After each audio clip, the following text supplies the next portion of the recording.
Another new year was approaching, and everyone was getting ready to go visit guests and close relatives. The Lee family had a long-standing tradition of celebrating the holiday every year at their grandparents' in another city.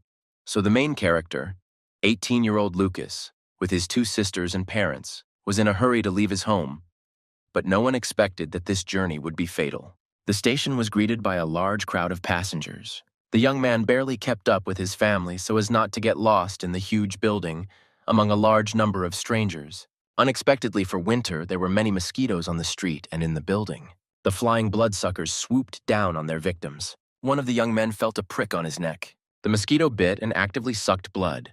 Along with the red blood cells, small but very dangerous viruses actively rushed through the arteries of the bitten person. The man was surprised to feel that the skin on his face was beginning to tear apart. The flying insect has done its insidious work. Harmful cells have already entered the human body and have begun to multiply at lightning speed, taking over the body of the new host.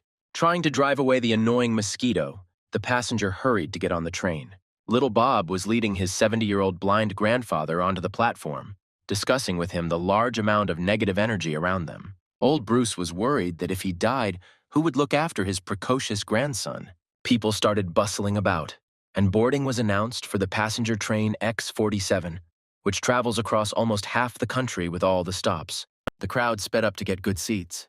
The head of the family's wife, 40-year-old Kate, grumbled at her husband, accusing him of buying tickets for the oldest, slowest train with seats in order to save money. Helen, Lucas's younger twin, a rebel and music lover who dropped out of university for the sake of music, also tried unsuccessfully to dissuade her father from this idea. She did not like long trips. Dennis himself was carrying a large bag and was happy that he had managed to get tickets before the holiday, especially since he didn't have money for expensive seats for a large family. The wife constantly scolded her husband for not looking for work and for engaging in various useless, in her opinion, handicrafts that did not provide for the needs of the family. Dennis could not get used to the constant family squabbles and his wife's screams. The eldest daughter tried to calm her mother down. The girl was also tired of the constant squabbles in the family.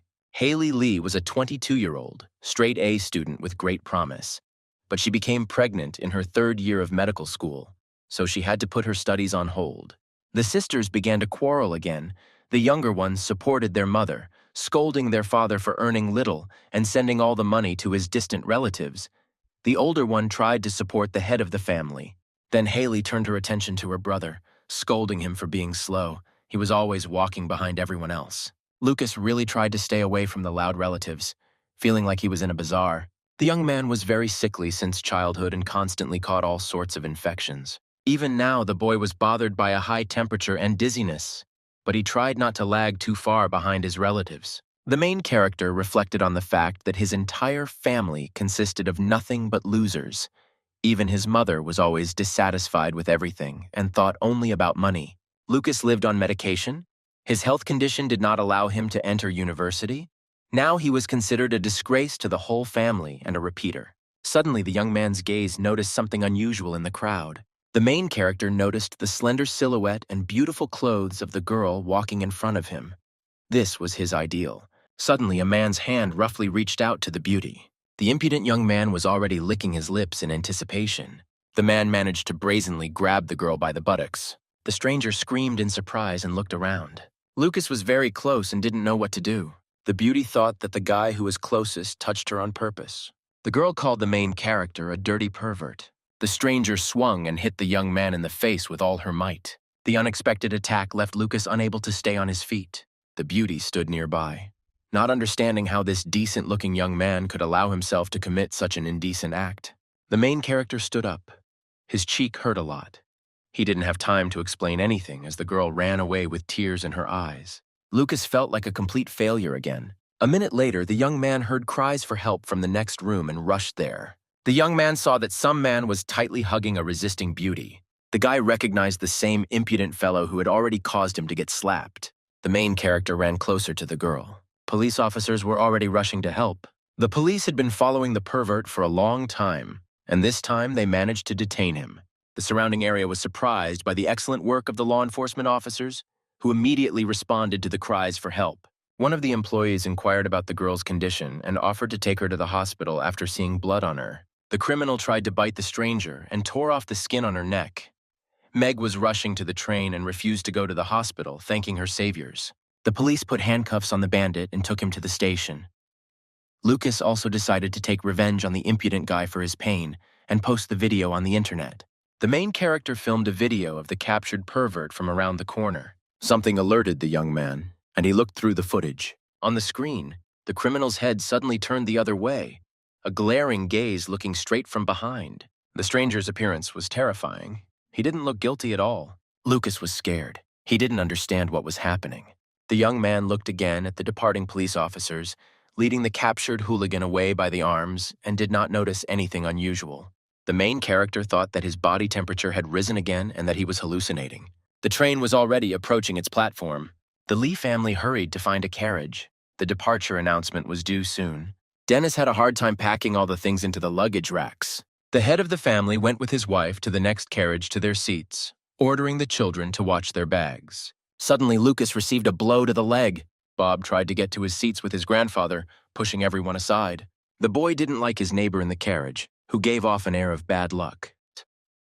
Bruce tried to calm his grandson down, condemning him for his statements.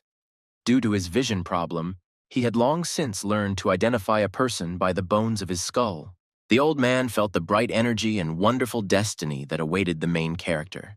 The young man did not believe the stranger's words at all. The old man suddenly became agitated. He wanted to leave the train immediately, but the carriages had already moved off. Bruce could not believe his prophetic thoughts. Citing his age and hoping that he was mistaken, he saw that all the people here had to die. Bob was already treating Helen, who was dressed in a cool rocker jacket, to some candy. Lucas's younger sister thanked the little boy, noting that he has good taste. After some time, the main character was disturbed by a female voice asking him to move over.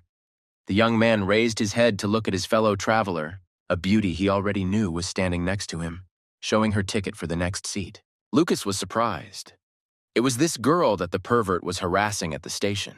The bandage on Meg's neck was soaked with blood. At this time, strange events were taking place at the police station.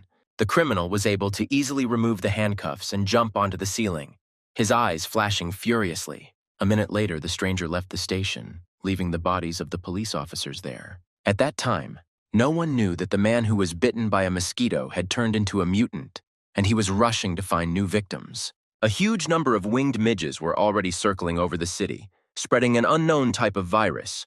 People at the station were waving away the annoying insects, and rumors were already spreading about a madman who was biting everyone. An endless swarm of mosquitoes flew around the cities and accompanied the fatal train. The main character switched off for a moment. He stood opposite the pervert in an empty room. The stranger easily twisted his neck in all directions and turned his head from front to back. Then the monster opened its mouth, and many winged insects flew out. Mosquitoes attacked Lucas from all sides. The young man sweated with horror and opened his eyes, realizing that it was a terrible dream. The protagonist sat in confusion until Meg asked to let her out. The veins on the beauty's neck bulged and pulsated violently. Lucas was scared. The girl was emitting a completely different energy than before. The young man watched his fellow traveler with apprehension. Helen noticed her brother's attentive gaze and noted out loud that he did not have very good taste. Little Bob brazenly settled down on his new friend's lap and slept soundly. In the neighboring seats, men were discussing work matters. One of them asked his boss to pay him his salary so that he could buy medicine for his sick mother. The boss didn't believe Henry's words, promising to return the money he had earned the following year. The boss and his assistant went off to have some fun, not paying any attention to his upset subordinate. The young man watched the happy couple with tears in his eyes when a stranger approached him. The unknown person took the guy by the shoulder and offered to take revenge and kill the offender. Henry looked at his interlocutor with fear, afraid that he was dealing with a madman. It was time for lunch, and the barmaid was moving around the carriages with a cart, offering food and drinks. The protagonist stood up to let the conductor through and noticed a familiar face. Lucas still remembered the slap. The beauty was sitting nearby and listening to music, not paying attention to anyone. The young man decided to leave quickly so as not to get into any trouble again. The young man went out into the vestibule to get some water. A familiar voice made the guy hide. Mom was talking to an unknown man. He asked her about divorce and promised to help his son get into school. The stranger held Kate's hand tenderly. Lucas didn't understand what was going on and why there was talk of divorce. The young man remembered that he had met this man with his mother before. The young man did not know what to do and was afraid of being discovered. The train arrived at the next station on schedule. It quickly got dark, as it was winter outside and snowing. The stop was short, so the conductor did not open the carriage, which was already full. The train started moving. No one noticed the girl outside the window, who was begging to be let in and asking for help. Hundreds of mutilated hands reached out to the unfortunate woman. A few moments later, the girl's body fell into the hands of the monsters. Numerous mutants managed to catch another victim. The train continued moving along its route. Video filming was taking place in one of the carriages. The young blogger was reporting live in her chat. Anna talked about her impressions of the trip and her neighbors in the carriage. A girl approached one of her fellow travelers to interview him. A group of fans actively shared comments online, discussing whether this was a real recording or a staged production, and some were interested in the man in the background in black makeup. Fellow travelers also began to pay attention to the strange stranger. Anna continued to question her interlocutor. After some time, strange sounds were heard from behind, which attracted everyone's attention. The strange stranger looked terrifying and began to attack those around him. Those present in the carriage were frightened and tried to escape. The chat was amazed at the realism of the production, and comments flew one after another. The audience could not recognize the actors and suggested rewarding them for their performance. The train continued moving to the next station. Dennis went out into the corridor where one of the passengers was already, and the men started talking. Mason offered his fellow traveler a cigarette, but the head of the family had long since quit smoking and was specifically chewing on a reed. Dennis carried a huge bag with him at all times, telling his interlocutor that it contained his most valuable things. A female voice from behind asked the men for a lighter. The father was angry when he saw his youngest daughter with a cigarette in her hand. The girl responded by promising to tell her mother that the head of the family had started smoking again. The older sister came out in time to protect her father and stopped Helen. She had been watching her for a long time. The girl didn't think to justify herself. She had recently been friends with hooligans and carried a guitar everywhere, composing her own music. Having quarreled, the sisters went their separate ways, leaving the astonished men behind. Mason calmed the upset head of the family, saying that he had rarely had such fun in his life. Dennis remembered his son, who was much calmer than his daughters. At that moment, Lucas happened to be passing by and recognized his father. The main character felt like there was always some green thing on the elder Lee's head, and he always got into trouble. Dennis introduced his son to his interlocutor, who pretended not to notice anyone and quickly left. The young man was still under the impression of his mother's conversation with her suitor. Lucas didn't know how to act, realizing that the family was coming to an end. A sign on the sanitary room said it was occupied, and strange sounds were coming from there. The door suddenly swung open, and two people were doing something incomprehensible in the room. Lucas was surprised to recognize the girl who was on top of the strange man as his neighbor with the wound on her neck. Feeling someone's gaze, the beauty looked back, a glowing eye peeking out from a shock of long hair. Meg had changed beyond recognition. Blood was oozing from her mouth, and a broken gadget was sticking out of her head. The monster looked at its next potential victim. A moment later, the monster was next to the main character, ready to grab hold of him. Lucas didn't have time to react and fell under the pressure of the mutant, trying to resist. The ugly woman sank her teeth into the young man's hand. The young man felt the bite and continued to fight back with all his might. The railway police officers were patrolling the carriages and heard the screams. They tried to reprimand the excited girl. Dissatisfied with the interference, the mutant attacked new victims. The main character watched what was happening in a daze. Suddenly, the body of the man lying in the sanitary room arched and began to rise to his feet. The victim of the monster's bites was transformed before our eyes, turning into a mutant. Inflating like a bubble, the monster stood up and walked towards the exit. A weakened Lucas lay on the floor and watched in horror what was happening around him. The main character noticed that his body no longer obeyed him. Blood was oozing from the bite wound on his arm. The train passed over a long bridge, with a huge train of mutants trailing along the rails behind it. The monsters were arriving from all sides. Their target was the X-47 train with people traveling to visit relatives for the holiday. Meg easily dealt with the police and went in search of her next victims. A couple of village boys from the 10th carriage became interested in the unusual appearance of the beauty with a slender figure.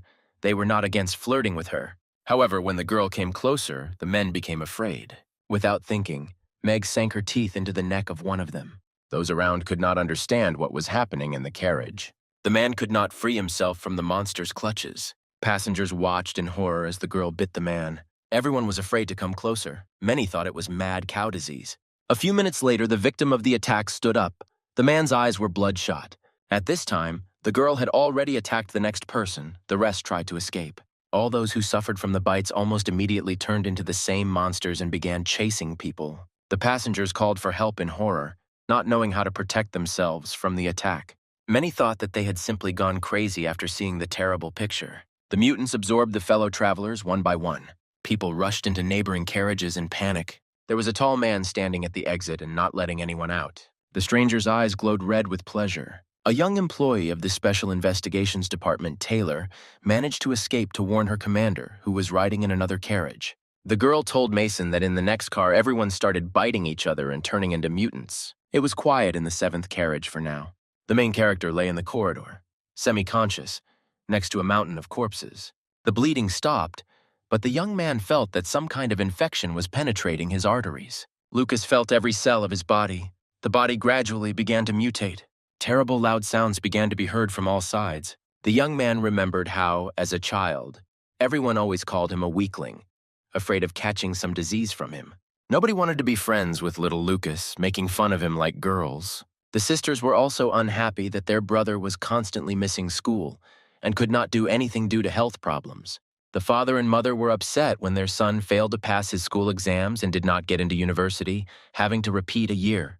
Lucas grew up constantly being told that he was no good and had no future. All these voices were now sounding in his head from all sides. The main character realized that his short, worthless life was ending. Haley locked herself in the bathroom. She made a difficult decision. It was very important for her to hear her friend's opinion. The girl was stalling for time. She didn't want to go out into the carriage where there were a lot of strangers. At this time, one of the passengers tried to hide from the monsters that were catching up with her. Strange sounds and screams could be heard behind the door. Lucas's older sister left the room. The picture she saw amazed her. Haley thought that it was a festive masquerade. A man running past advised the girl to run quickly to escape from the madman. At the exit, the sister noticed her brother sitting on the floor unconscious. The girl thought that Lucas had fainted again, something that happened to him often. Ignoring the fleeing crowd, Haley rushed to her brother's aid. Having determined that there was no pulse, the medical student began performing indirect cardiac massage. However, the main character showed no signs of life at all. Something strange was happening in the carriage. Terrible, heart-rending screams were heard from everywhere. The sister didn't pay attention to anything. She was trying to help her younger brother. The girl did not stop performing resuscitation, begging the young man to wake up. The fatal train, accompanied by hordes of mosquitoes, continued moving. The detectives arrived at the car from which Taylor had escaped. It was necessary to gather all the people and isolate them in one place. Seeing the monsters, Mason took out a gun. One of the mutants was happy to have new victims. The bullet easily passed through her neck, but stopped the attack for a while. Old Bruce found the senior conductor and demanded that the train be stopped. He felt that everyone was in great danger, but there were still 2 hours to the next station, and stops were prohibited along the way. Suddenly, the old man began to shake, something he had not experienced for many years. Bruce saw spirits with a bull's head and a horse's face, who usually took a large number of souls to the realm of the dead. This time, the losses were bound to be enormous. There was no chance of salvation. One after another, the souls went into the fiery abyss, leaving the world of the living. Suddenly, the clairvoyant felt that a faint hope had appeared which the unfortunate could cling to. Bruce woke up. He knew that there was a chance for salvation. The old man saw the eyes of the guy who was riding with him in the same carriage. Haley continued to perform cardiac massage. She didn't want her brother to die. The girl urged Lucas to open his eyes, telling him about the wonderful future that awaited him. The sister noted with horror that her actions had no effect. The young man was probably already dead. However, the main character was simply in some kind of dream, analyzing what happened on the train. Lucas realized that he had been bitten by a girl. The beauty turned into a mutant herself after a pervert grabbed her by the neck. The young man understood that he too had to transform into a creature that ate people and drank human blood. The young man believed that it was better to die than to become a monster, realizing that common sense had not left him, which meant that he was not yet a mutant. Haley was very happy to see her brother open his eyes. He scared her a lot. Lucas was glad to see his sister, warning her that there were monsters behind her. The girl was so afraid to even look back. The main character understood that he could not be saved, so he decided to protect his older sister. Haley saw that her younger brother's skin began to change, like the other werewolves. Suddenly, Lucas felt an energy coming from within envelop him. This was probably the process of mutation of the organism. The young man stood up, preparing for further changes, his hair turning white. Everything slowed down like in a movie, blood poured into my eyes. Lucas felt strong for the first time, something he had never felt before. The monsters flew in different directions from the guy's fists. Haley couldn't believe her eyes. Her brother had always been a weakling. A few minutes later, the young man had killed all the werewolves. The protagonist felt that every move he made was perfect. However, the monsters were still alive and they recovered very quickly. There was no time to think. He needed to run to a safe place immediately. So Lucas took his sister in his arms and prepared to dash. The young man was determined he needed to save Haley. The main character quickly moved around the carriage among the werewolves, holding the precious burden in his arms. The young man jumped over the heads of the monsters, trying to quickly leave the captured carriage. On the way, Lucas revealed a secret to his sister. He was deliberately late for the exam, pretending to be sick. The girl believed that he had acted irresponsibly by not getting into the university. The brother promised to definitely tell the reason for his actions. Returning to the people, the young man asked his sister to take care of herself. The main character told the girl to hide in a safe place with everyone else. The young man knew that he would soon finally turn into a mutant. Haley begged her brother to stay with her, convincing her that together they could overcome any difficulties. Lucas couldn't hold back his tears. He gave the password to his card where he kept the money he had saved and asked to give it to his father, whom he felt very sorry for. As he ran away, the young man asked that the sisters live peacefully and never quarrel. The older sister suspected that her brother's words were very reminiscent of a farewell speech. Lucas looked at the people around him, feeling that the transformation was about to happen. For the first time in his 18 years, the young man felt strength. He needed to take advantage of this moment. He had 3 hitches left to go to his parents. In the next carriage, the mutants were already taking new victims. The main character scattered monsters on the go, moving forward. Lucas's greatest fear was losing his mind. The news has already reported that an unknown epidemic has taken hold of many cities. The sick were uncontrollable, and one could become infected from a bite. There was chaos everywhere, and people were asked not to go outside. Countless hordes of mosquitoes attacked cities, biting people and animals, and were believed to be the source of the mutant virus. The presenter was reporting from the next scene of events. The riots in one of the capital's squares had already ceased. The special services tried to take control of the situation. The train passengers listened attentively to the latest news. Anna continued to vlog. The next car was already filled with werewolves. The girl was afraid that mutants would be able to open the doors and hoped that she would soon become an internet star. An announcement was made over the intercom that there was an emergency on the train, so the management was asking passengers to go to a safe place. At the next station, the train was to be met by medical workers and rescue services. People locked themselves in their carriages, not letting anyone inside. Passengers were waiting for news from their relatives and the train administration. Kate couldn't understand why none of her 3 children were getting in touch, once again blaming her husband for his helplessness. Haley called out to her parents, upset that they were arguing again. The girl said that she was unable to stop Lucas, who went after the second sister. Dennis tried to calm the eldest daughter. Kate walked towards the exit with a determined step. She was going to go look for the children. The woman began to clear the barricade that had just been set up by the passengers. She didn't believe in the stories about werewolves. The guide insisted that the fearless lady not open the door behind which the mutants were located. Seeing the monsters so close, Kate became scared. One of the passengers managed to slam the door, warning that if she was bitten, the woman would turn into the same monster. The man, who was an old friend of Mrs. Lee's, handed her over to her husband. Passengers and conductors continued to build barricades. Kate was amazed at the courage of others while her husband was only concerned about his luggage. Dennis was sitting next to the precious bag again. The head of the family thought about his daughters. He could not allow anything to happen to them. The mutants continued to capture new territories. They went into the dining car. Helen didn't have time to hide. One of the werewolves bit into the instrument case. The girl treasured her guitar very much. The monsters were very close. The shot saved Lucas's younger sister from being bitten. Taylor managed to hit the monster's head and advised the beauty to use the musical instrument for defense. Helen was afraid that she could damage it. The detectives were on the trail of the criminal and needed to move on. The passengers quickly left the carriage. The mutants were very close. One of the girls fell under the pressure of the crowd. No one paid attention to the poor guy. People tried to all go through the narrow doors at once, creating a traffic jam and maiming each other, dying from suffocation and injuries. Taylor and his fellow travelers were fleeing from werewolves and came across a traffic jam of human bodies. Helen was the first to see that the passage was blocked. People were unable to escape from the crowd, blocking the exit. The mutants were very close. There was nowhere to run. Taylor hurried her fellow travelers. She was already out of ammunition. The elder heard that there was no longer a way to salvation. Bruce mentally turned to his patron for help, who opened the all-seeing eye to him. The assistant to the commander of the special department tried to stop the attacking mutants. The old man showed the way. There was another exit in the carriage. Bob supported his grandfather. It was time to save himself urgently. The door to the restaurant's kitchen was open, and Taylor and his remaining survivors ran inside and blocked the exit.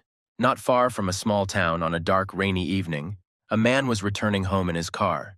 The highway was empty. Suddenly, a girl came out onto the road and asked for a lift. The driver decided to make some money and picked up a female passenger. During the trip, the beauty was drawing something in the back seat. The stranger asked to be dropped off near the cemetery. The man could not have known that one of the tombstones contained a photograph of his passenger. The driver received the payment and quickly left the terrible place. After a few moments, the money turned into ordinary paper. The snow did not stop. The fatal train was heading towards its destiny. A man went hunting and saw a dead deer. The hunter was upset. He planned to get the animal's head himself. After some time, the animal suddenly began to breathe and move. From the train windows, people could see a shocked man with a gun and a large animal along with a small fawn. The train passed, leaving human bones and traces of blood lying on the snow. In one of the carriages, the only living person left was a man. He was sitting on his knees, carefully covering something with his hands from the werewolves attacking from all sides.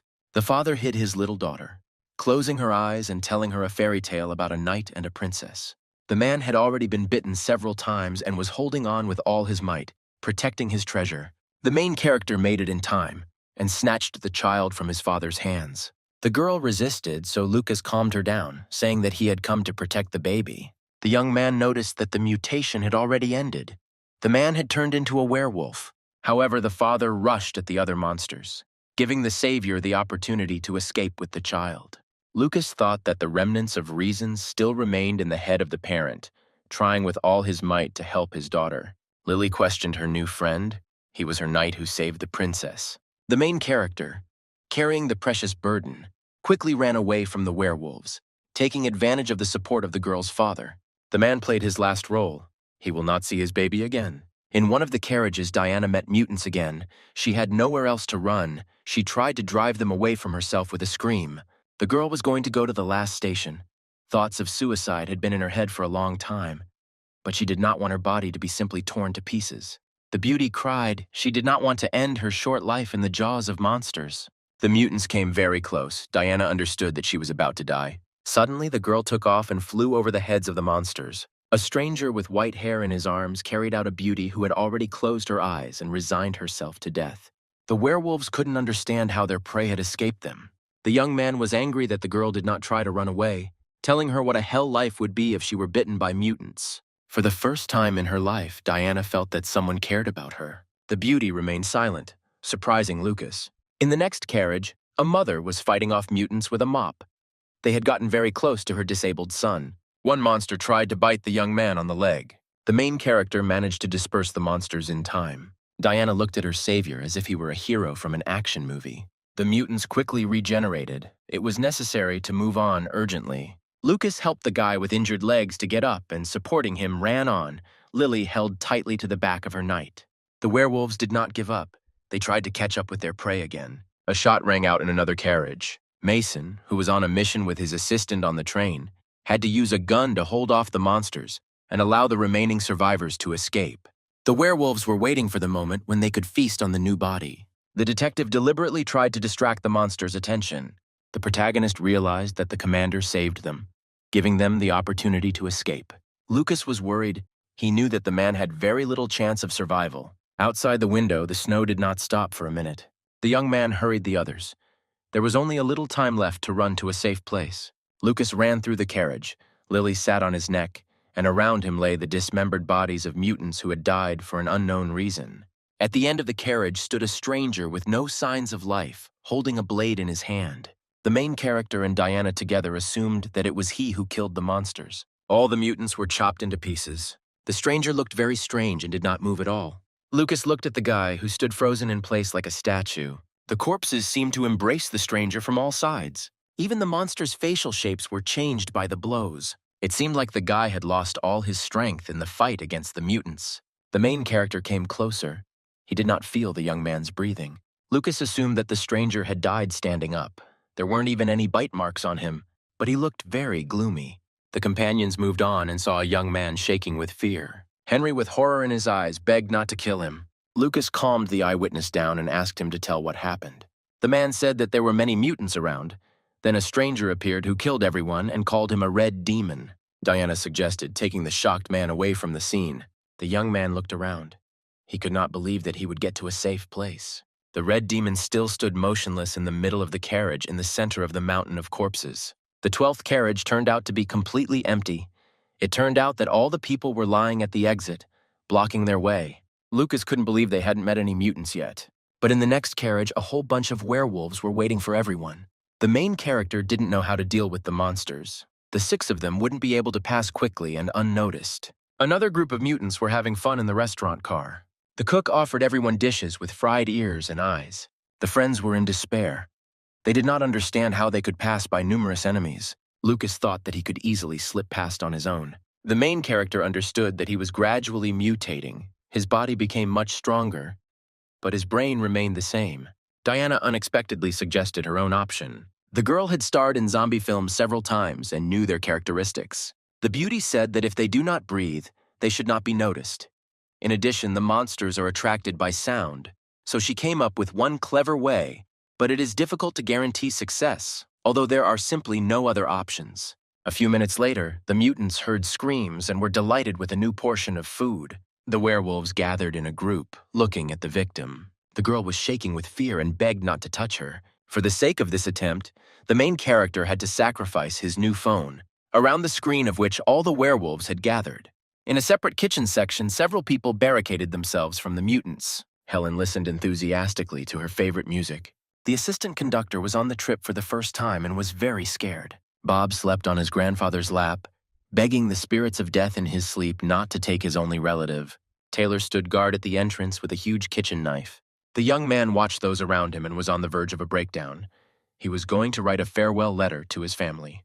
While the mutants watched the short film, the small group covered their noses and moved cautiously through the dining car. The main character ordered everyone to move silently and remain silent. Even little Lily understood the gravity of the moment. The hardest thing was for the mother with a sick son. The friends moved quietly forward past the crowd of mutants enjoying themselves. Lucas tried to believe in success, otherwise they would simply be torn to shreds. The woman tried to walk as quietly as possible, but her son couldn't keep up with her, accidentally knocking over a Coke can lying on the floor. Everyone froze in place, the sound of the speakers slightly drowning out extraneous sounds. The mutants realized at the last minute that it was a phone and not food, and saw through the scammers. Now Lucas tried to protect his fellow travelers. Werewolves blocked the way from all sides. The main character had nothing to lose. He had already suffered from the monster's bite. The young man ordered his friends to run away, and he stayed behind to cover them. Diana was very worried about her savior. Lucas promised to catch up with the others later. The young man needed everyone to go away, then no one would be able to stop him. The girl couldn't leave her friend, but he handed Lily over to her. The little girl reassured her older friend. She believed that knights always win. Diana really wanted this to be true. The main character was left alone with the mutants. Lucas picked up a mop to try to keep the monsters at bay and firmly ordered them not to move until he left the car. Suddenly, the young man felt ill and could not understand what was happening to him. His head began to hurt very badly, and the young man lost control over his enemies, who became active and wanted to swallow the impudent opponent. The main character was afraid that he would not be able to resist. He was shaking violently. His strength was running out. One of the monsters came very close. Lucas could already feel someone else's breath and saw teeth in front of him. Realizing that he was about to be bitten again, instead of biting, the mutant went limp and fell, with a sharp blade sticking out of his mouth. Nearby, someone's shadow was crushing monsters, which flew in different directions. The young man took advantage of the temporary confusion and grabbed a fire extinguisher, which became a combat weapon in the fight against werewolves. Finally, Lucas saw his savior, who easily flew between the mutants and killed them with one blow of his knife.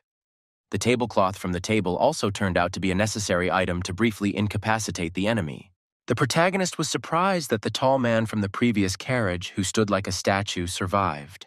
The exhausted young man sat on the floor, with corpses of monsters lying around him.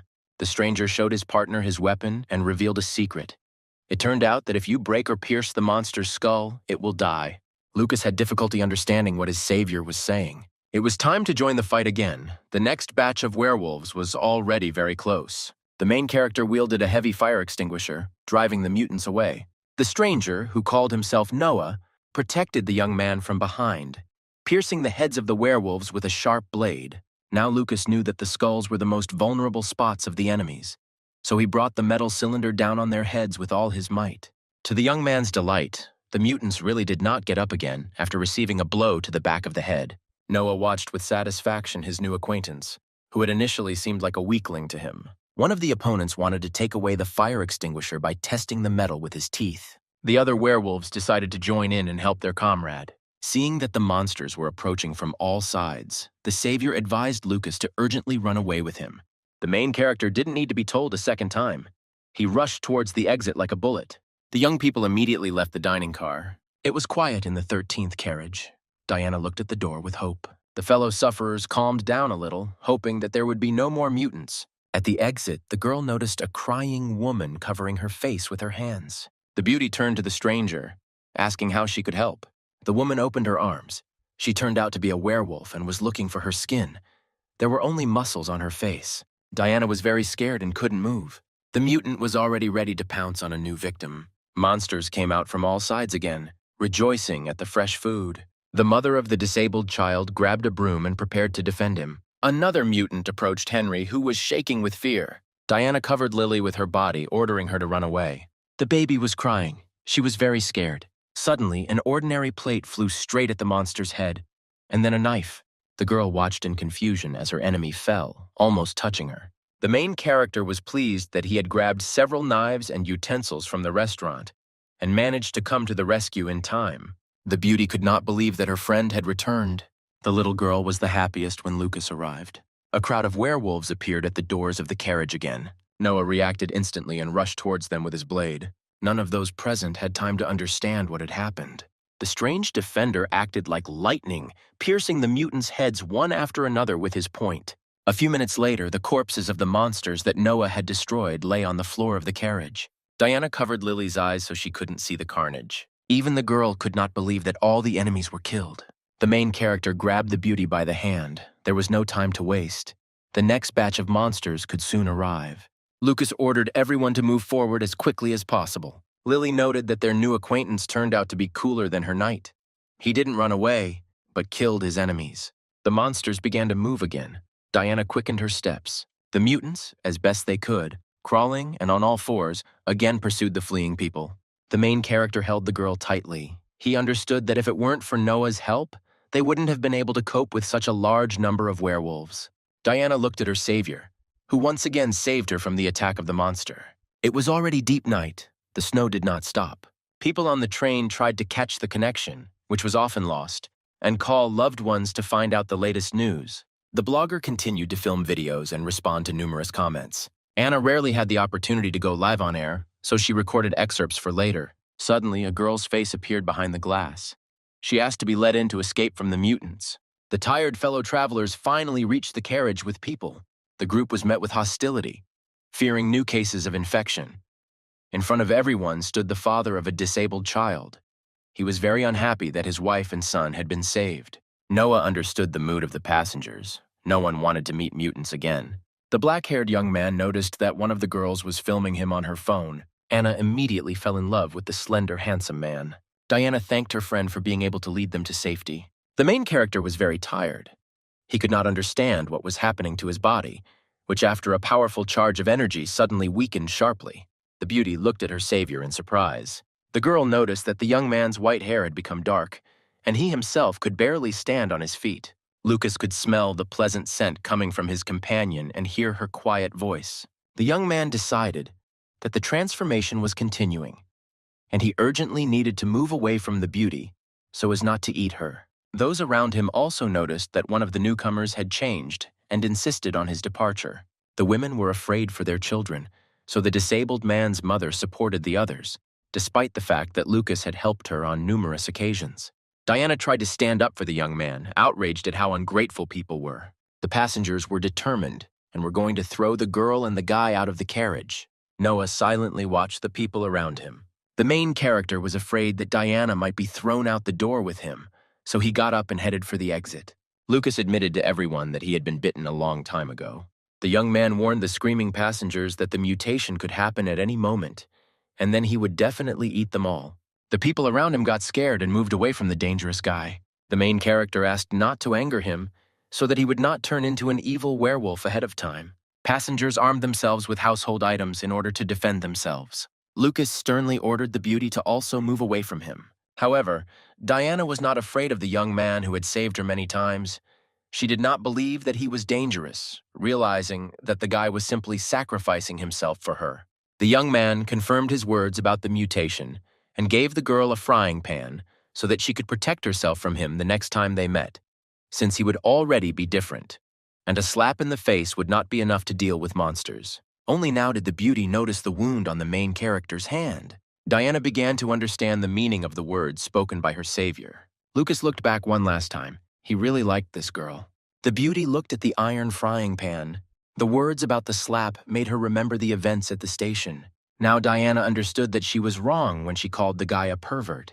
He was completely different and would not have done such a dirty thing. The main character was already heading towards the exit when the girl caught up with him. She asked him to take her with him and was ready to die. Lucas had no choice but to intimidate the passengers if they did not detain the beauty and let him leave peacefully. The crowd grabbed Diana and held her by force, despite the girl's resistance, realizing that the young man was going to certain death. The beauty desperately asked the guy not to leave the carriage. Those around him, on the contrary, hurried the young man, fearing that he would mutate right before their eyes. Lucas tried not to listen to the girl he liked at first sight. He thought about how mutants shouldn't eat their own kind. As he was saying goodbye, the main character smiled at the girl, apologizing for upsetting her, and wished her a good morning and good night in the future. For the first time in a young man's life, a girl cried because of him. Little Lily also saw off her night with tears in her eyes. Lucas carefully moved to the next car. There were many mutants, each of them talking to themselves, telling about their worries and problems from their past lives. The werewolves quickly took notice of the newcomer. As the door closed behind Lucas, the passengers began to reinforce the exit again. Diana cried in despair that she could not convince those around her. The little girl slept on the lap of her older friend, asking the night in her sleep when he would marry her. The main character thought about his family with warmth and regret, mentally saying goodbye to his sisters and parents. The young man regretted that he had not lived up to expectations and was a weakling. The train continued along the long route. The mutants took over most of the cars and continued their search for food. The fifth car was crowded. Passengers from other places had managed to hide here. Haley recalled practical skills and provided first aid to those in need. Lee's eldest daughter was 4 months pregnant, and the baby inside had not yet created any additional problems. The girl watched her mother continuously dial the phone numbers of her younger children, but there was no connection. Kate was worried about the lack of information about her son and younger daughter. Haley hugged her mother and tried to calm her down. The woman was glad that her daughter came over. She had wanted to talk to her for a long time. Kane plucked up her courage and suggested that the girl have a medical abortion after returning home. To her surprise, she agreed. Haley had already thought about it too. The father of the family sat nearby, guarding the valuable cargo. The mother understood that the child was important, but it was a very difficult and responsible decision, and she told about her difficult fate.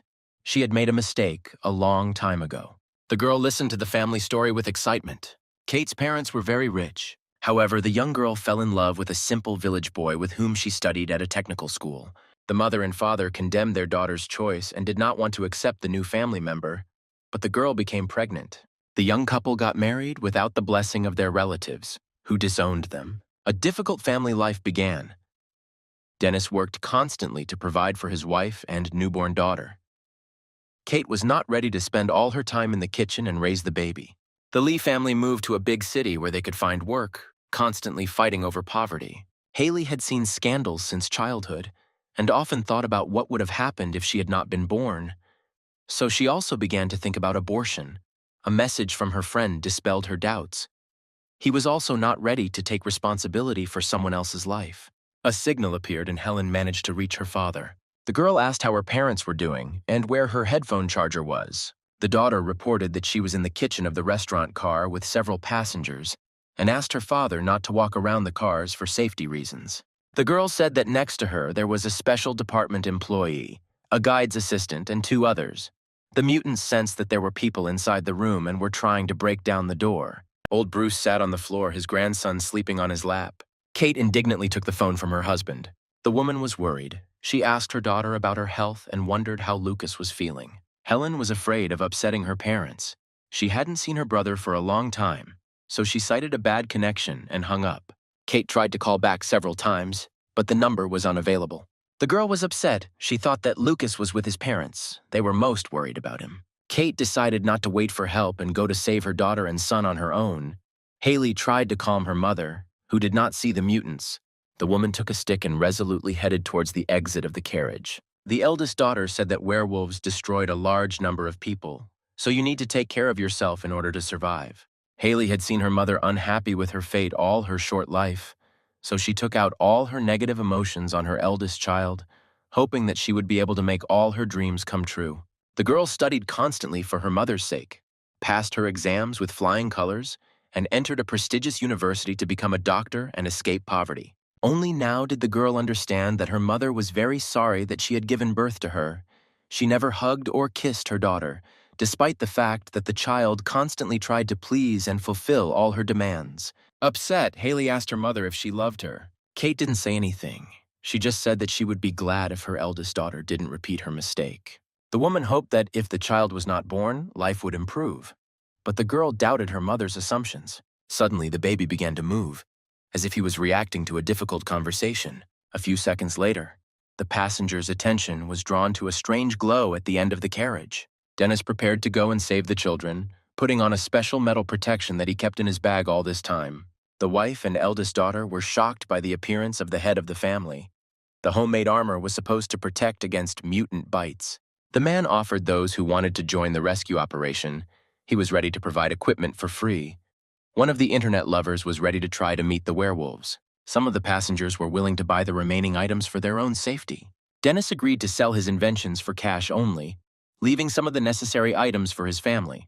Haley and Kate looked at the head of the family in surprise. For the first time, he was able to earn a lot of money. Within minutes, all items were sold out. Passengers appreciated the quality of the equipment and the talent of the inventor. Dennis was even touched by the flattering words of those around him. The main character lay exhausted among the crawling mutants.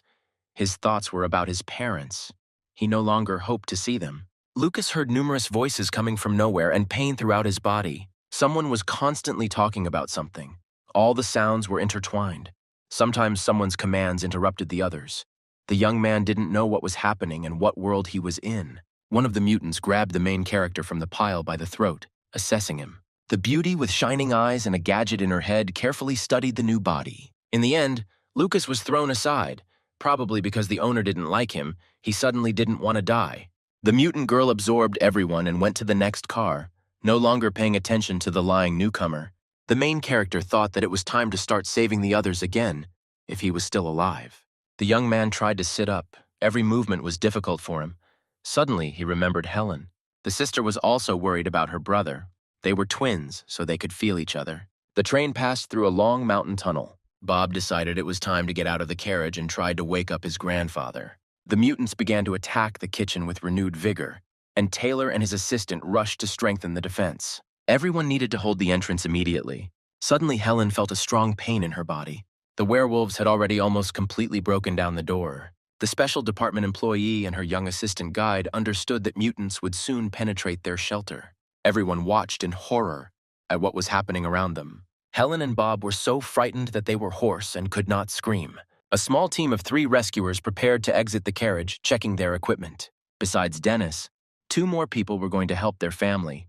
A long-haired young man who had his own weapon, and Greg, an internet enthusiast and small business owner who was not very popular with his subordinates. David joined the men to save someone important to him who remained in another carriage. Dennis said goodbye to his daughter, promising to return soon with the younger children.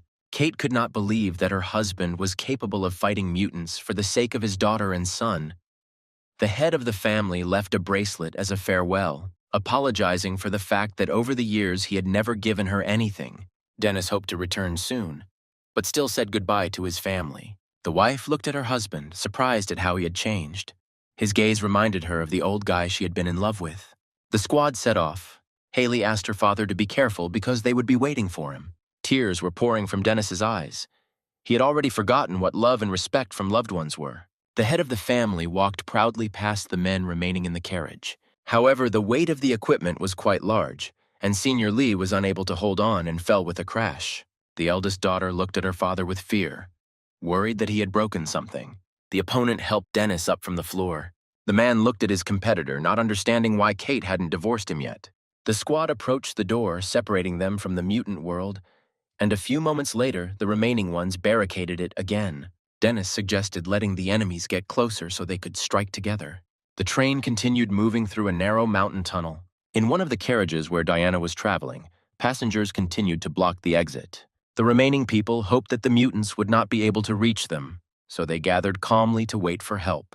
The beauty could not calm down. She scolded herself for letting the young man go to his death. The girl's grandmother approached her. She was looking for her little grandson. Diana read a note on the old woman's chest, which said that she had memory loss, and included the phone number of her relatives. The beauty calmed the woman down, sat her down on a bench, and promised to bring the boy. There was a scream at the other end of the carriage, and the disabled man suddenly bit his father on the finger. The man was angry and threatened to kill the guy. Those around him became worried. The young man had changed a lot in the last few minutes. The passengers were frightened and offered to kill the reborn mutant. The mother steadfastly protected her child, not letting anyone near him. However, the young man continued to turn into a monster in front of everyone around him. The father was also scared, because if he was bitten, then he too should become a mutant. The disabled man was able to stand on his own feet for the first time in many years and was happy about this fact. Those present tried to stay away from him. The woman could not believe that her son was walking, thanking divine powers for this. The young man approached his mother and bit her on the neck. The passengers ran away in panic. It was necessary to kill the mutant immediately so that he would not infect and eat the others. A massacre began in the carriage. One after another, the bitten people turned into werewolves, while others tried to neutralize them. Suddenly, a black-haired youth stepped into the center of the battle. Anna turned on the camera to film the handsome man. What she saw surprised her. Noah was smashing the monsters' heads with his feet. The blogger told her subscribers live on air how the young man dealt with mutants in cold blood. The girl fell madly in love with a cool guy. The passengers tried to unlock the doors, which had recently been blocked with suitcases to keep the monsters out. Panic and crush began in the carriage. Everyone tried to shout down each other. The loud noise gave Noah a headache. Something clicked in the mutant killer's brain.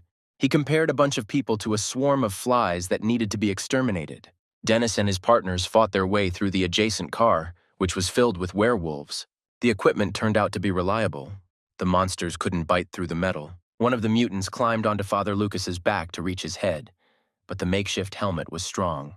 Greg and Dennis stood back to back and beat the approaching mutants with all their might. Even a drill came in handy in the fight. The pile of iron served as a reliable protection for brave men. The internet enthusiast deftly wielded a huge frying pan. The rescuers were glad that they were able to get past the carriage. They needed to move to the next one before the enemies caught up with them. The mutants regenerated very quickly and were ready to attack people again. While Dennis tried to open the door, his partner covered his back. The handle was jammed. They had to try to knock the lock out by force. Suddenly, Greg saw a familiar face at the end of the carriage they had just passed. David stood motionless. He abandoned the homemade armor and took only his own equipment. In their haste, the partners completely forgot about the third satellite. The werewolves began to come to their senses. It was time to fight off the tenacious creatures again. Dennis couldn't get the lock to open, so the only thing left was to break the glass. At this time, David took out a sharp, narrow sword from his case. The young man moved quickly, dealing crushing blows to the reviving werewolves. Greg had the feeling that there were several young men in the carriage. So quickly was their assistant flying around the carriage. David was skilled in the use of cold weapons. Within minutes, the room was filled with mountains of motionless monsters. The young man was glad that he did not disgrace himself in front of his new acquaintances and did his job with dignity. The men looked at their partner with surprise and delight. One of the emergency services received an emergency call. The connection stopped working. Several dozen cities were left without connection. The repairmen who arrived at the scene were shocked by the whirlwinds of mosquitoes wrapping around the central tower. No one else saw the men. In the carriage where Diana and Lily were, the transformation of people into mutants continued. The werewolves immediately bit their loved ones. The process did not stop. The girl's fiancé, who had already turned into a monster, tried to kiss her. Noah was nearby and saved the unfortunate woman from the monster. The young man deftly thrust the blade into the mutant's head. However, the werewolves did not calm down and looked for new victims. The young man pushed aside the girl who was trying to thank him for saving her and prepared to attack. A few seconds later, another monster received a blow to the skull. The young beauty asked the stranger to protect her. She could not trust anyone anymore. However, the groom managed to transmit the virus and the girl's face began to change before our eyes. The poor thing screamed in pain. The skin on her face cracked and started bleeding. Noah could not stand the loud sound and asked the unfortunate woman to shut up. The young man suddenly grabbed the girl by the hair. Then the young man hit the stranger's face on the floor several times with all his might. The poor thing begged to let her go. She didn't want to die. After a few minutes, the screams and groans stopped. Diana sat in horror under the bench and tried not to breathe. The beauty covered the baby's eyes with her hands so that she could not see this nightmare. The unfortunate woman was lying very close on the floor of the carriage, bleeding. It was clear from her face that the girl did not die from mutants. She was brutally murdered. The monsters bit everyone in a row. There was nowhere to wait for help. At this time, the stranger calmly walked through the carriages captured by the werewolves and wrote something down in his electronic notebook. The man noted the X47 virus, time and statistics of mutations. The man's face showed that he was pleased with the results. They turned out to be more interesting than he had expected. A minute later, the dead girl's body was removed from the passage. Not far from Diana, the same grandmother who had lost her memory and was looking everywhere for her little grandson was hiding. The beauty tried to stop the old woman who wanted to crawl out of hiding, hoping that they had not been discovered. However, the black-haired guy had long ago determined where the remaining survivors were hiding. Out of fear, Anna dropped her phone and was also discovered. Noah pulled Diana out of hiding by her hair. The girl could not understand why they were not killed immediately. Like the previous victim, Lily was very scared and hugged her friend, who became an older sister to her. A few seconds later, 3 more passengers were sitting on the floor in the center of the carriage, realizing that no one could save them from the maniac, who no longer distinguished mutants from people. While Anna was filming the video with permission, the young man was looking for something in his luggage bag. The killer calmly changed his clothes and invited those present to play a game. Noah sat the participants in a circle and took out a sharp knife. The blade spun like a roulette until it came to a complete stop. The first victim was one of the passengers in the neighboring car, who managed to avoid being bitten by the mutant's husband. The woman jumped to her feet screaming and tried to run away. Noah caught up with the unfortunate woman in cold blood and killed her in front of the others. Despite the wild fear, the blogger continued reporting, Diana covered the baby. Before continuing the game, the maniac combed his hair and asked those remaining not to run away and calmly accept their fate. The leader of a small group of special investigations, Mason, moved carefully through the train, eliminating mutants one by one, fearing to run into a larger group. The man noticed that the guts and fresh blood of the werewolves were a temporary disguise from them. In one of the carriages, the detective noticed a large number of killed monsters and ordinary people. While examining the bodies, the police officer noticed the nature of the stab wounds. The results of the investigation indicated that the maniac on the train was the same one that Mason and his assistant had recently tracked down. The game continued. The deadly roulette spun again. The knife stopped, the tip pointing at Lily.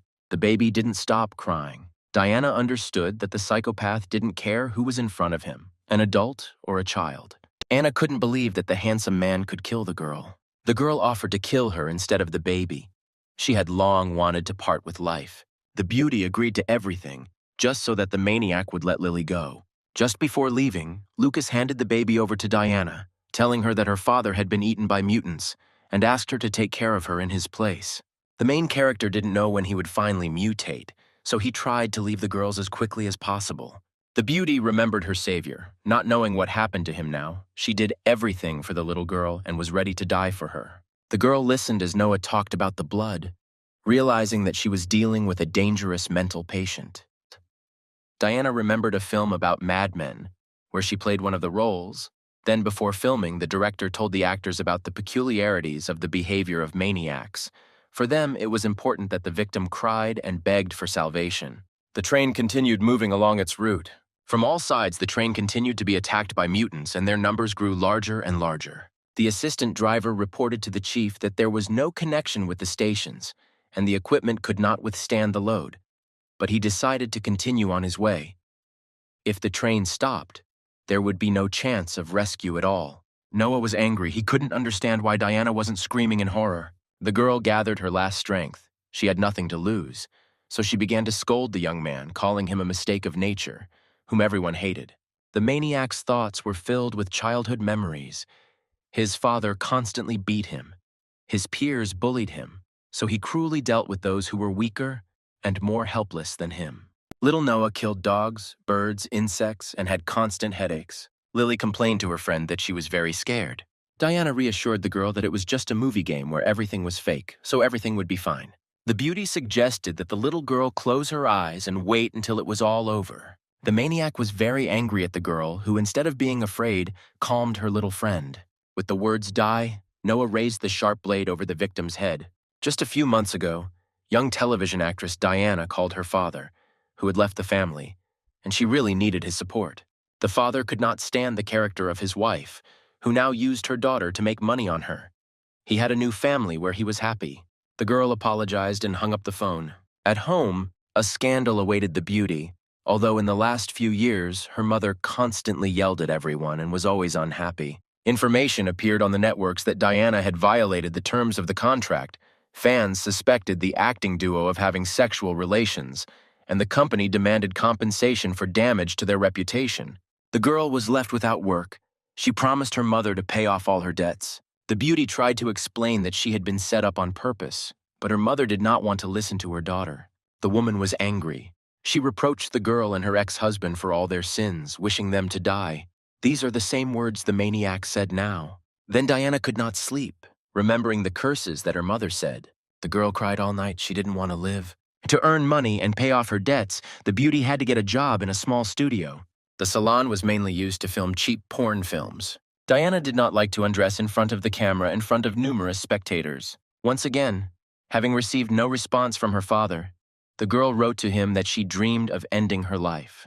The feelings that Diana was experiencing now were not at all comparable to the pain that was in her soul, so she was not afraid to die. The beauty calmly looked into the eyes of the killer. She was not afraid of him. Noah was upset. He expected to get pleasure, but the girl was stronger in spirit. The maniac absolutely needed a victim who would resist. This really excited him. A new idea flashed through his head, and he rushed forward. Having left the carriage with people, the main character found himself among mutants who were studying the strange newcomer. Lucas was completely exhausted and couldn't even move. One of the infected girls, similar to Meg, grabbed him by the throat, not letting him breathe, to determine if he was fit for prey. Finding nothing interesting for itself in the lifeless body of the guy, the monster threw him away and, absorbing similar creatures into one big lump, left. The young man lay on the floor, his short life slowly floating in his head. Lucas was the younger of the twins and very weak. The older sisters constantly protected their sick brother. After the bite, the main character received a huge boost of energy for a while, but this period turned out to be very short, after which there was complete impotence. Now his devastated soul was traveling through unknown places, similar to the afterlife. Upset at the thought of never seeing his family again, Lucas heard the sounds of music ahead. Strangely dressed girls greeted the young man, escorting him to a red tent. The beauty greeted the main character, inviting him to come visit. Lucas moved towards the stranger as if under hypnosis. Someone's sharp call from behind stopped the young man. Nearby stood a strange passenger from the carriage, the blind Bruce, who was usually accompanied by his grandson Bob, but now he was alone. Now the main character felt the chains that enveloped his body. The elder explained that the young man had been bewitched by a devil from the afterlife and tried to remove the shackles. If the old man had been late, Lucas would have remained in the kingdom of the dead forever. He was in a hurry, knowing that someone really needed the guy's help. The old man himself remained. He still had his own plans. Noah raised the sharp blade over the girl's head. Diana cried, realizing that her new friend could no longer come to her aid. Suddenly, the carriage door flew out under the pressure of a huge ball, which crushed the maniac. The black-haired youth couldn't understand what was happening. The other passengers looked in amazement at the strange lump consisting of many werewolves. Anna tried to take a video. Henry prayed to wake up from this nightmare. Diana watched the transformation of the monster. The first thing that emerged from the ball was a woman's head. Even the monster's legs were very powerful. Noah tried to get out of the mass that rolled towards him. The lump of mutants, merged into one organism, was again moving towards the victim. Despite its size, the super mutant could move quickly, and its desire was to take revenge on the killer and consume him. Noah fell from the blow, not understanding why the monster was attacking only him. Blood flowed from the maniac's numerous wounds, gradually bringing him to a sense of excitement. The killer felt high and was ready to join the battle. Diana covered the baby's eyes with her hands. She again remembered the director who said that if the maniac saw his blood, it would provoke him even more. Noah was really excited. He decided to attack the enemy and test his endurance. Bodies and parts of monsters flew out of the ball in all directions. The blogger was delighted with the successful photos. She imagined the killer as a deity destroying monsters from hell. More and more mutants continued to emerge from the large lump. The head and body of the monster again absorbed its relatives, trying to capture Noah as well. The killer realized who controls the werewolves. The maniac's fingers turned into sharp claws, and his body began to transform. Noah was about to cut off the mutant's head. The young man took out his blade to dismember the tangle of monsters. The black-haired killer climbed onto his back to carry out his evil plan. A few seconds later, the super mutant was decapitated, his head rolling across the floor. However, the werewolves continued to move and cling to their opponent, the body parts again gathering into one mass. Noah continued to attack the enemy. The maniac decided to see what was inside the ball. Noah was extremely agitated and aggressive. The young man tried to cut the main body with a sharp blade. The killer managed to saw the huge monster's chest in half. The young man jumped on the enemy, who stopped resisting for a while. The maniac began to tear the body apart with his fingers to see what was inside. Quite unexpectedly, the main character's head appeared from the wound. Lucas greeted his surprised opponent cheerfully. The young man calmly got out of the pile of werewolves. The young man did not hesitate and grabbed his former partner firmly by the throat. Noah could barely breathe, but still threatened to kill Lucas. Werewolves approached the offender from all sides. Diana and her baby could not believe the miraculous rescue. Anna didn't want to think about someone being stronger than her idol. Numerous mutants were ready to eat the black-haired guy. Noah felt a general weakness. His hands did not obey him. He could not resist at all. The killer felt that his body and mind were under the complete control of the enemy. The maniac flew helplessly into the abyss of incomprehensible memories and sensations. He saw how the boys did not want to play and beat one of them. One of the offenders called the guy a weakling. The boy cried and did not understand why no one wanted to be friends with him. Suddenly, a fair-haired teenager appeared and extended a helping hand. The child could not believe his eyes. No one offered him friendship. However, the boy stood up proudly and refused support. Noah realized that he had somehow ended up in the childhood of his opponent, who was bullied by everyone and not accepted into their company. The blond boy noticed that he was being watched. Lucas invited the black-haired stranger to go play together. The boys held hands, considering themselves friends. Suddenly, Noah was left alone, not understanding where his new acquaintance had disappeared to. The teenager noticed that he was standing in the middle of a puddle. The reflection in the water was of a blond guy. The maniac came to his senses. He was afraid that his rival had absorbed him. Now they had become one. The mutant squeezed his throat tightly, but the killer did not want to give up. Werewolves tore the enemy apart from all sides. The ball gradually swallowed up the helpless Noah. The blogger recorded footage of her idol disappearing among the bodies of monsters. Anna couldn't believe that the cold-blooded, handsome man could lose. Diana also did not believe that the killer would be eaten by a crowd of mutants. Grandmother closed her eyes and read a prayer. Noah saw himself as a little lonely boy again.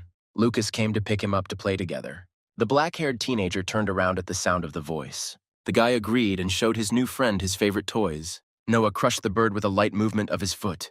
The little maniac stood among the corpses of helpless creatures, explaining that he had sent them all into eternal sleep to ease their suffering and thirst for life. The black-haired boy liked that lifeless bodies didn't make sounds. The fair-haired boy looked in horror at the mountains of innocent dead animals. The boy couldn't understand when his new acquaintance managed to do this. Little Lucas felt sick from what he saw. Noah didn't understand why his friend didn't like his hobby and suggested that they continue playing together.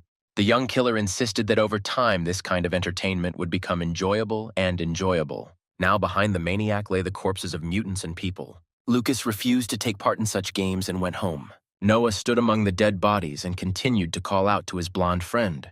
The maniac insisted that Lucas was one of the werewolves and would not be able to get out without outside help. The killer believed that this was all his game. He was the boss, and everyone else had to obey him. Noah declared himself a deity and ordered his opponent to kneel. The cells inside the black-haired boy's body continued to mutate. Noah's body began to fill with fresh energy, destroying those around him. Bone spikes flew in all directions, piercing the monsters.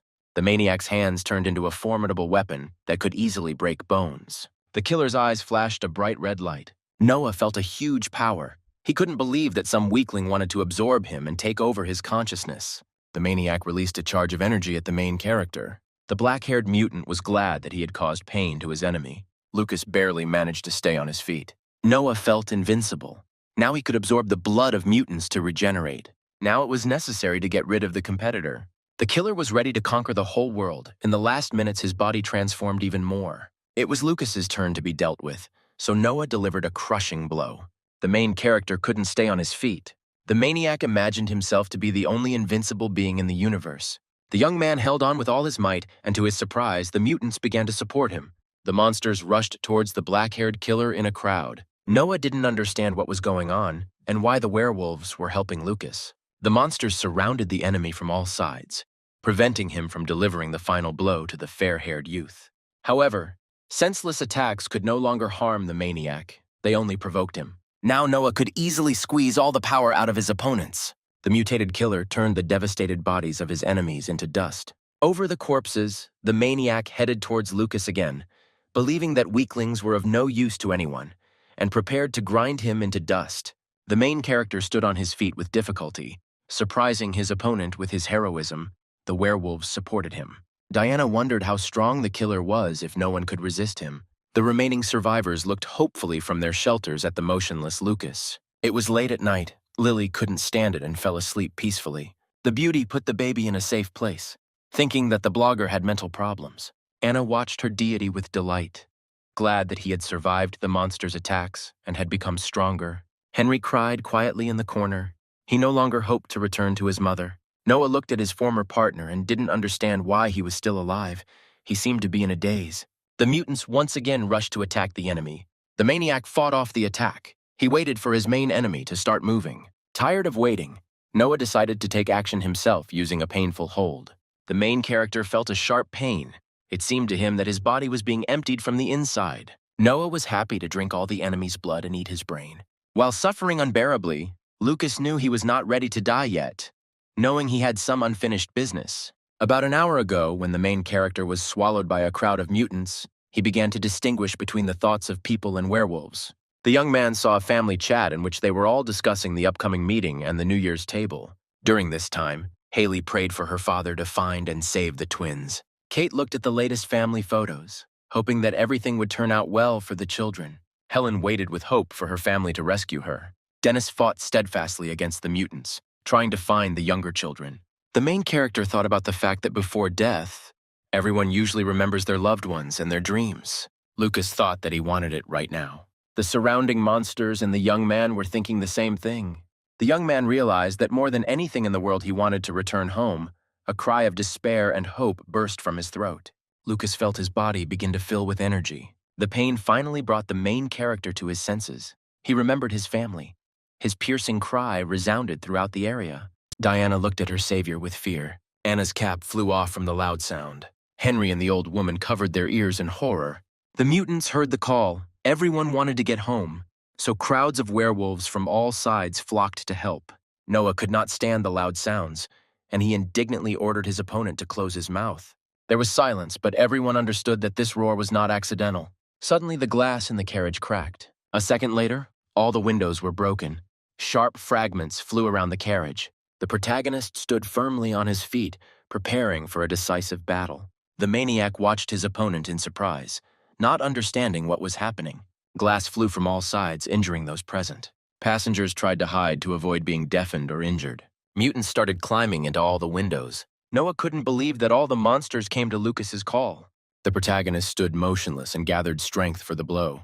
A moment later, the werewolves united into one organism under the control of the fair-haired youth. Lucas was ready for battle. He ordered his assistants to capture the enemy. The maniac saw that all the mutants sided with the enemy. Noah didn't believe that the werewolves had come to save his rival, who was able to call on them for help. The killer wanted everyone to obey only him. Despite his disappointment and surprise, the black-haired maniac was not going to give up. Noah fought back desperately, sending his charges at his enemies. However, the mutants kept on coming in larger numbers, and they continued to arrive in the carriage. It seemed that the werewolves were ready to crush the enemy with their mass. The maniac was going to use his new abilities. Noah sent piercing thorns in all directions. The mutants fell under the impact of sharp arrows. The The weapon proved effective, and the werewolf advance was stopped. Noah rejoiced at the opportunity to prove his greatness. The maniac was triumphant, inviting those who wanted to come and kill him. Suddenly, a powerful explosion thundered in the carriage. The shaking was strong. Kate and Haley could barely stay on their feet. The engineer and his assistant were afraid that the train had derailed. Bob thought it was an earthquake and tried to wake up his grandfather, who had not responded to anything for several hours, at which time he was in another world. Dennis and his partners were also worried about what had happened, not knowing what had happened. When the shaking stopped, the main character was standing in the carriage. The maniac's body was lying under a mountain of mutants. Noah didn't yet realize that he had lost. The killer lay on the floor. He felt like he had lost the ability to move. Gradually, the black-haired youth began to comprehend his situation. Noah felt as if his whole body was on fire.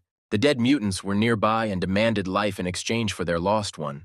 The maniac did not understand why the bodies of the people and monsters he killed were moving, thinking that they were hallucinations. Gradually, the heat increased. The hellish fire approached from all sides. Noah tried to resist, promising Lucas to tear him into little pieces. The main character seemed to be in a state of prostration and did not react to anything. After some time, Lucas woke up and felt ill. The young man stood next to a mountain of dead monsters. Diana was on the other side of the carriage. She asked the guy if there were any more living mutants. The girl looked closely at her savior, not knowing whether his transformation had taken place. Henry and the old woman couldn't believe that the nightmare was over. Anna cried in despair that her hero had lost. The phone fell out of the upset blogger's hands and broke. An alert was sent out to the train that the train would make an emergency stop at the nearest station. There were corpses of monsters hanging outside and inside the carriages. Diana decided to move closer to Lucas. Just in case, the girl picked up a frying pan. Exhausted, Lily slept under the bench, dreaming of her dad bringing her delicious ice cream. Anna could not believe that her idol was dead. The main character sat motionless, not reacting to anything. Diana approached cautiously, her weapon ready for defense. Suddenly, Lucas stood up and moved with difficulty towards the girl. Through the haze in his eyes, the young man saw a cloudy silhouette. Gradually, the vision cleared. The beauty was very close. The main character smelled the delicious prey and felt hungry. The young man's hands reached forward on their own. A copious amount of saliva flowed from his mouth in anticipation of pleasure. The abandoned old chemical plant near the train station was empty. Two people broke the silence with loud voices. The man demanding to see the professor, trying to understand whose fault it was that the virus had spread beyond the train, and how to deal with the consequences of the disaster. The scientist's assistant Chloe calmed her indignant partner. Their leader was originally on the fatal train X-47. The research assistant was interested in whether the mutation had progressed to the next stage. Austin was scared. The virus could acquire a living shell. Then it would be almost impossible to cope with the consequences. Chloe forbade the employee from leaving the plant, ordering him to wait for the infectious agent to awaken further. Diana remembered the last conversation. Lucas warned her that next time he would become a mutant, so hitting her on the head with a frying pan should save her.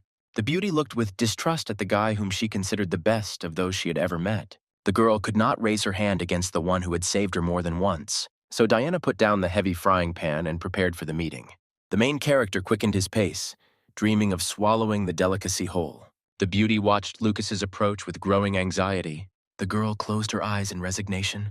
She was ready to give her life to this young man. The bodies met and scarlet blood spurted. The grandmother looked in horror at Diana, who stood meekly and waited for death. The protagonist's teeth bit hard into the soft flesh. The girl felt drops of blood running down her hand. The beauty remembered the last days before the trip. Everyone was absolutely indifferent to her feelings. Even her mother did not want to support her daughter. Diana understood that the only person who cared about her was Lucas. She fell in love with him and was ready to sacrifice herself. However, the girl did not feel pain and was surprised. The main character bit his own hand so as not to harm the beauty. The young man was outraged that the girl did not follow his long-standing instructions and did not hit him with a frying pan. Lucas looked at Diana, trying to understand why she had lowered her weapon.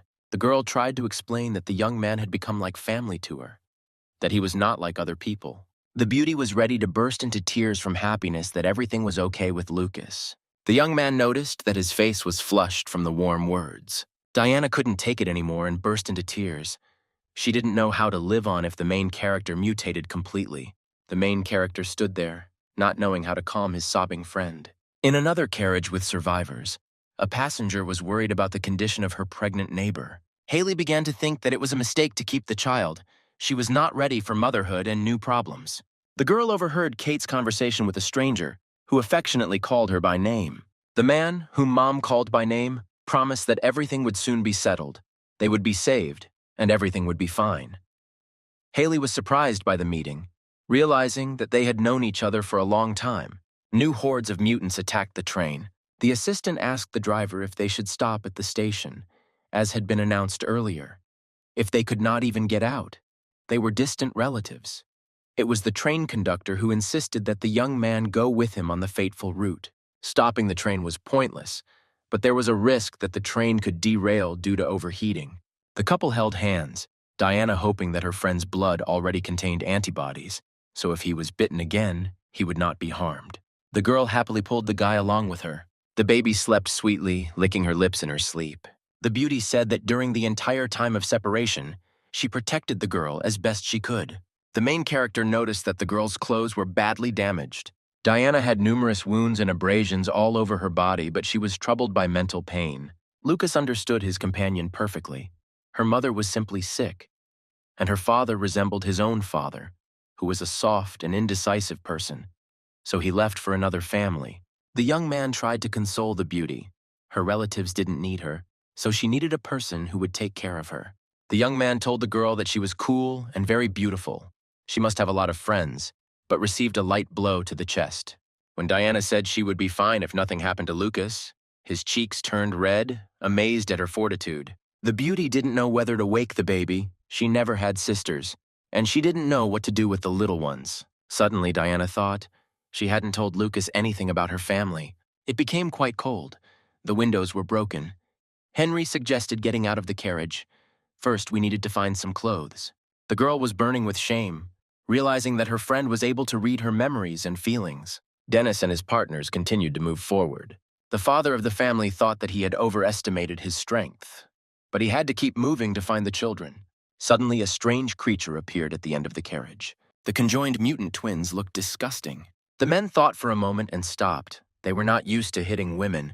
Bloodthirsty monsters were also looking down on the rescue group from the ceiling. Werewolves attacked Dennis and his assistants from all sides again. After some time, it became clear that the twins were controlling the mutants. The monsters attacked Father Lucas, trying to find a place to bite.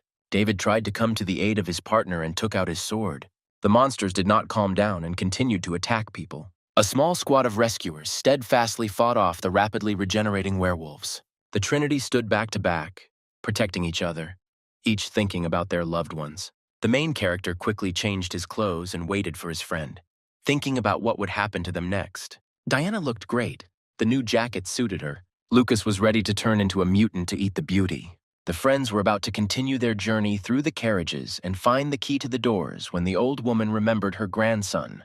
The elderly woman believed that the young man was her son, Diana, her daughter-in-law, and demanded that they go in search of the child. Lucas and the girl were surprised that they became one family. The beauty offered to play along with the sick old woman. The main character had to agree, and together they set off to search for their grandson, or rather, a safe place. Grandma was glad that she was listened to. The elderly woman sent Henry to pick up her wife Anna. The young man could not believe what he heard. The blogger had no intention of parting with her idol. The main character asked the girl again if she would go with them, and was again refused. The video lover sat next to a pile of corpses and cried with grief. Anna found Noah's hand and stroked it constantly. The crazy blogger asked the young man to rise from the dead and return to her. Seeing a new batch of mutants climbing through the windows, the friends ran to the next car. Diana hoped that all the werewolves were already dead. Henry helped the old lady move faster. Lucas decided to stay behind to hold off his pursuers. The main character took out a knife left behind by the maniac. The young man enthusiastically began to cut the monsters into pieces. It seemed as if Noah was back and wielding his blade. Lucas tirelessly crushed the attacking mutants. The bodies of the monsters flew in different directions. The main character even changed his look when he destroyed enemies. Diana turned around to look at her savior. The girl got the strange impression that the young man enjoyed killing. The maniac's knife was indeed an effective weapon. It was difficult to tell what material it was made of. The next batch of mutants was already climbing through the doors. Lucas tried his best to close the entrance to stop the monsters. The main character barely managed to cope with the castle. The forces were unequal. Diana returned for her exhausted friend. There was no time to rest. It was quiet in the next carriage. Everyone was wondering where to find the key to open the exit to the street. The beauty asked what happened to Lucas. He behaved like Noah. The young man himself could not recognize himself. Just recently, he could not hurt a fly. The protagonist assumed that his behavior was due to a mutation. The only thing he thought about before being absorbed into the ball was the dream of returning home. Lucas noted that he then began to sense the thoughts and experiences of mutants and humans, which could have affected his brain. The girl was finally convinced that the young man knew everything about her feelings for him. The young man could not understand why his companion suddenly blushed. Embarrassed, the beauty ran away with Lily. Lucas really found out everything about Diana. He realized that she fell in love with him, but he could not believe it, considering himself a weakling and a loser. A monster's hand was sticking out of the door, and something was shining in its fist. The main character noticed the treasured key. Leaving the others waiting nearby, the young man tried to unclench his hand. It seemed as if the fingers were ossified and would not straighten. After unsuccessful attempts, Lucas managed to pull out the key. Blood spurted from the monster's wound. The scarlet liquid got into my eyes and nothing could be seen. Rubbing his eyes, the main character became frightened. A real monster stood in front of him. The giant mutant was outraged that someone had torn off his tail. In one of the neighboring cars, werewolves also gathered. They were looking for new prey, eating everything in their path. One of the mutant men was eating someone's intestines with gusto. In the monster's hand lay a small child's keychain. The werewolf looked at the toy raccoon. Some memory flashed through his mind. Little Lily loved this keychain. Recently, Stephen took his little daughter to the zoo, and she liked the funny animals with striped tails the most. The man promised to get a raccoon when they could live together, but the girl did not believe his words. Her mother abandoned them, and she had to constantly visit her grandmother. The father promised his daughter that he would take her to his place very soon. The child was happy. Tears glistened in the mutant's eyes. He didn't know what was wrong with his girl. Suddenly, the body began to rebuild itself again. Stephen felt himself growing in all directions. The transformation was complete, and the small keychain fell from the monster's clutches. A huge body with many tentacles moved in search of food. There was a battle going on in the kitchen of the restaurant car. Taylor was trying to chop the monsters with a cleaver. Helen noticed a large, multi-legged monster in the doorway, which was aiming at a blonde guy who seemed familiar to her. The mutant dragon with glowing eyes was ready to attack its victim. Diana watched the monster and was so terrified that she couldn't move. The main character shouted at the girl to run away faster, but she seemed not to hear him. Lucas tried to bring the beauty back to reality with a loud voice. He realized who the formidable mutant was hunting. The monster was flying straight at Diana, but the young man managed to react in time. The young man pushed the beauty away at the last moment. The girl fell to the side, hitting the shelves. The main character was unable to jump back himself and ended up under the brunt of the blow. Diana came to her senses. She was very worried about her friend. An angry Lucas wanted to punish the monster that tried to eat him. The huge mouth was very close. It was necessary not to panic. The young man grabbed the tip of the sharp tongue to tear it out. The young man managed to pull the tongue out several meters before it came off. Lucas felt the excitement and growing strength to strike at the monster again. Powerful streams of energy rushed towards the monster. The giant mutant did not expect the powerful attack and fell apart into pieces. The protagonist was amazed by his strength. He felt that the abilities of the black-haired maniac helped him win. Diana and the baby looked at the monster with disbelief. They could not believe that they were saved again. Lucas insisted that the girls run away immediately before the mutant recovered. The young man grabbed the beauty by the hand and rushed towards the exit. 5 people ran quickly to the other end of the carriage. Luckily, the key fit the lock and the door opened. The girl suggested that her grandmother be the first to exit the carriage. The main character asked his friends to find and bring help. Henry did not believe that someone was going to save them.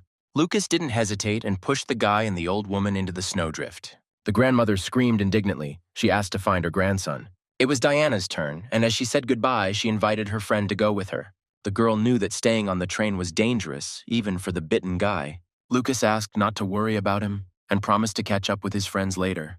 The young man still had to find and save his parents and sisters. The beauty did not know that the young man had many relatives. The main character promised to definitely survive and find Diana. The girl felt shy and tried to smile as she said goodbye. The beauty took the baby on her shoulders and jumped out of the carriage herself. Lucas watched his friend carefully as she flew into a snowdrift. However, the landing was not very successful. Nearby, the fugitives noticed an endless stream of mutants climbing into the carriages. Henry and the old woman were scared. They didn't expect to see so many monsters outside. Diana was also upset by what she saw, and she didn't know if she would see her savior again. The main character was thoughtful. He slowly turned the key in the lock. Lucas also thought about the girl, remembering her look. Out of the corner of his eye, the young man saw movement behind him. The giant monster was ready to attack again. The young man prepared to deal with the monster. Taylor moved carefully through the carriage. She needed to lead her fellow passengers to a safe place. If the monster hadn't been distracted by its tail, they would all have already been in its stomach. The detective's assistant saw danger ahead and prepared to protect the others. Helen grumbled at the assistant guide who was hiding behind her, but he was carrying Bruce, who couldn't wake up. The girl remembered a guy who seemed to her like her brother, only the color of his hair bothered her. At this time, the main character fought off mutants. Despite its enormous size, the monster moved very quickly. Lucas had to jump all over the car to get his punches in time. A large number of mosquitoes had gathered around the central communications tower. A headquarters for their destruction was organized, and a group arrived at the site. The squads were given the order to begin spraying insecticides. Helicopters with special equipment distributed a substance poisonous to insects. After some time, the results became visible. Members of the headquarters and other interested persons could observe the experiments on monitor screens or at the scene. After the mosquitoes were destroyed, the second stage of the operation was announced. The car contained pigs as bait. The train was approaching the station. Everything was ready for cleaning. It was time to act. The control signal sounded. The car with the experimental animals drove up to the carriages. The doors of the van opened to allow the animals to get out. The pigs crowded the street, sniffing the snow. A few seconds later, numerous carcasses of meat were walking around the train. The mutants smelled fresh food. The werewolves began to leave the carriages in a hurry. The monsters pounced on the meat with joy. From the roof of the van, Chloe watched the proceedings with satisfaction. The girl waited until all the pigs were eaten and gave the command in a loud voice. Fighters with special equipment appeared nearby.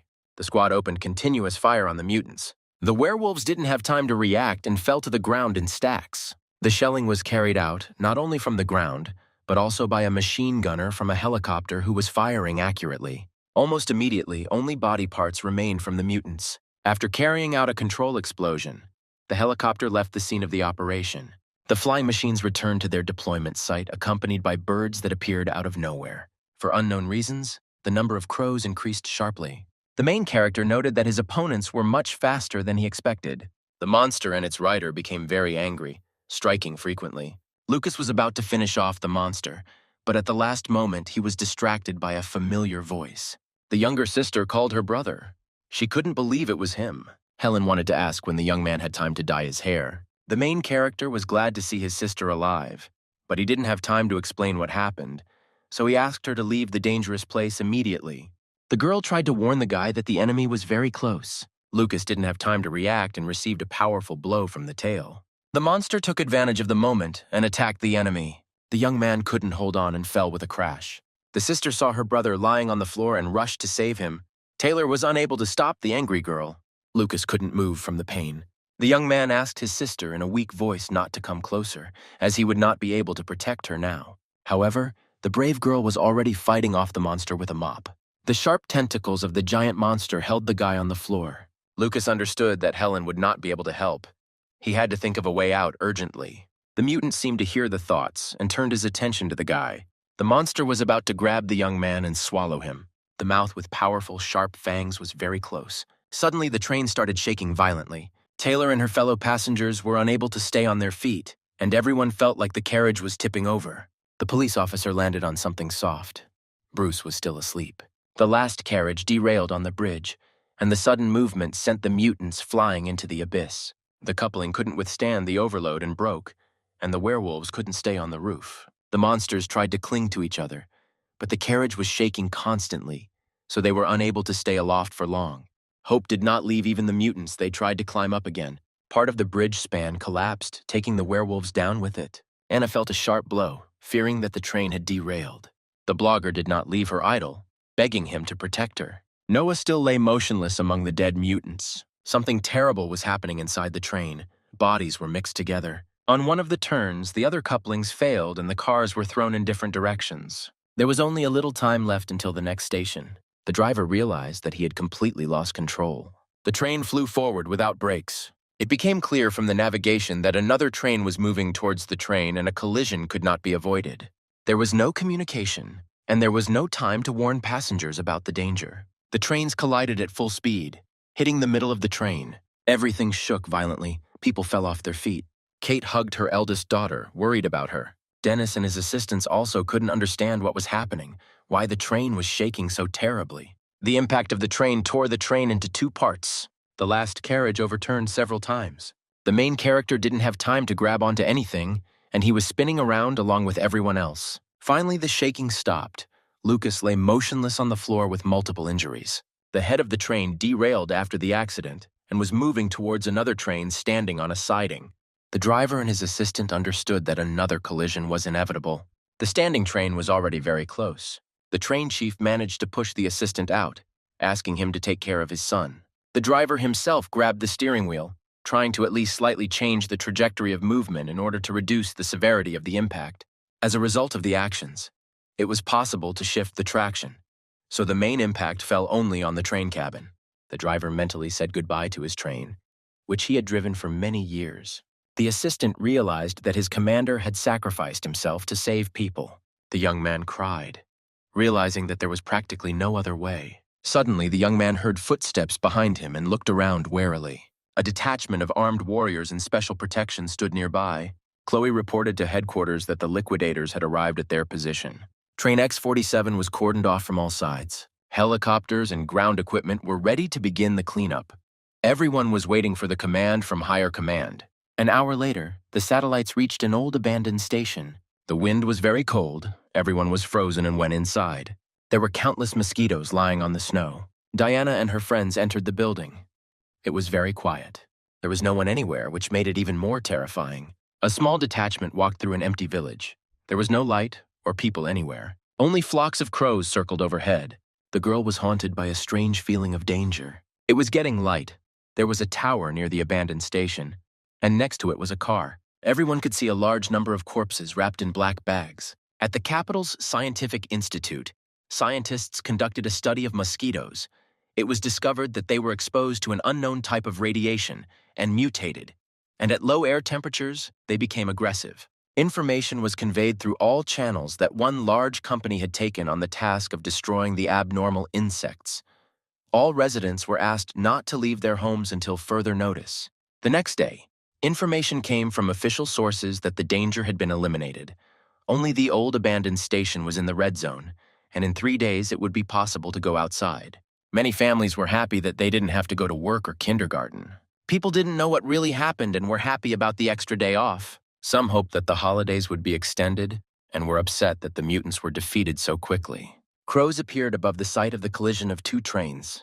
The last carriage, after several overturns, lay on its side, with a large hole gaping in the center. The remaining survivors gradually came to their senses. The protagonist had a severe headache from the numerous blows, and his forehead was broken. Lucas heard the sound of an engine and ran outside. Large helicopters were circling above the carriage.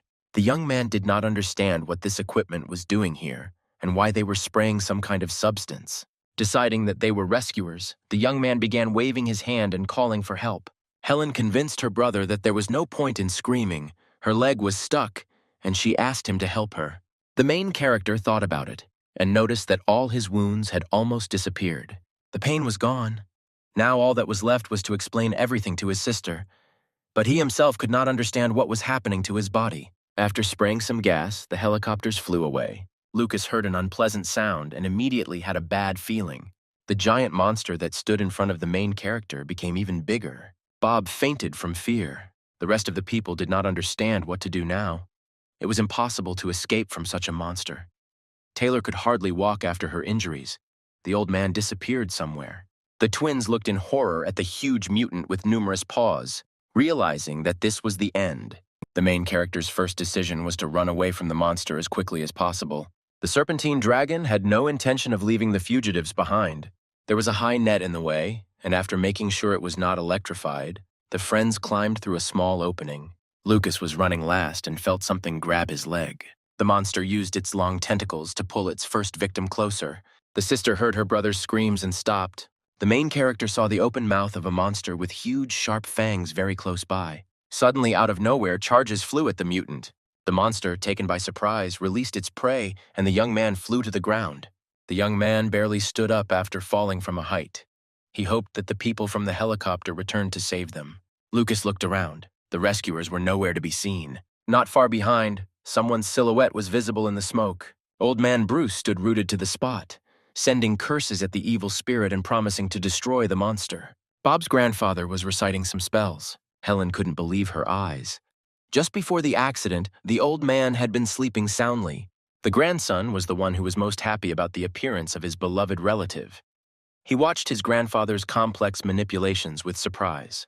Helicopters flew to inspect the site of the collision of the main train of the fatal train. Smoke was coming from the driver's cabin. The flying equipment moved on, not noticing anything strange. Dennis opened his eyes and didn't immediately remember that he was on a train. His head was spinning, and his legs were weak. However, the mutants were advancing. It was necessary to urgently defend themselves.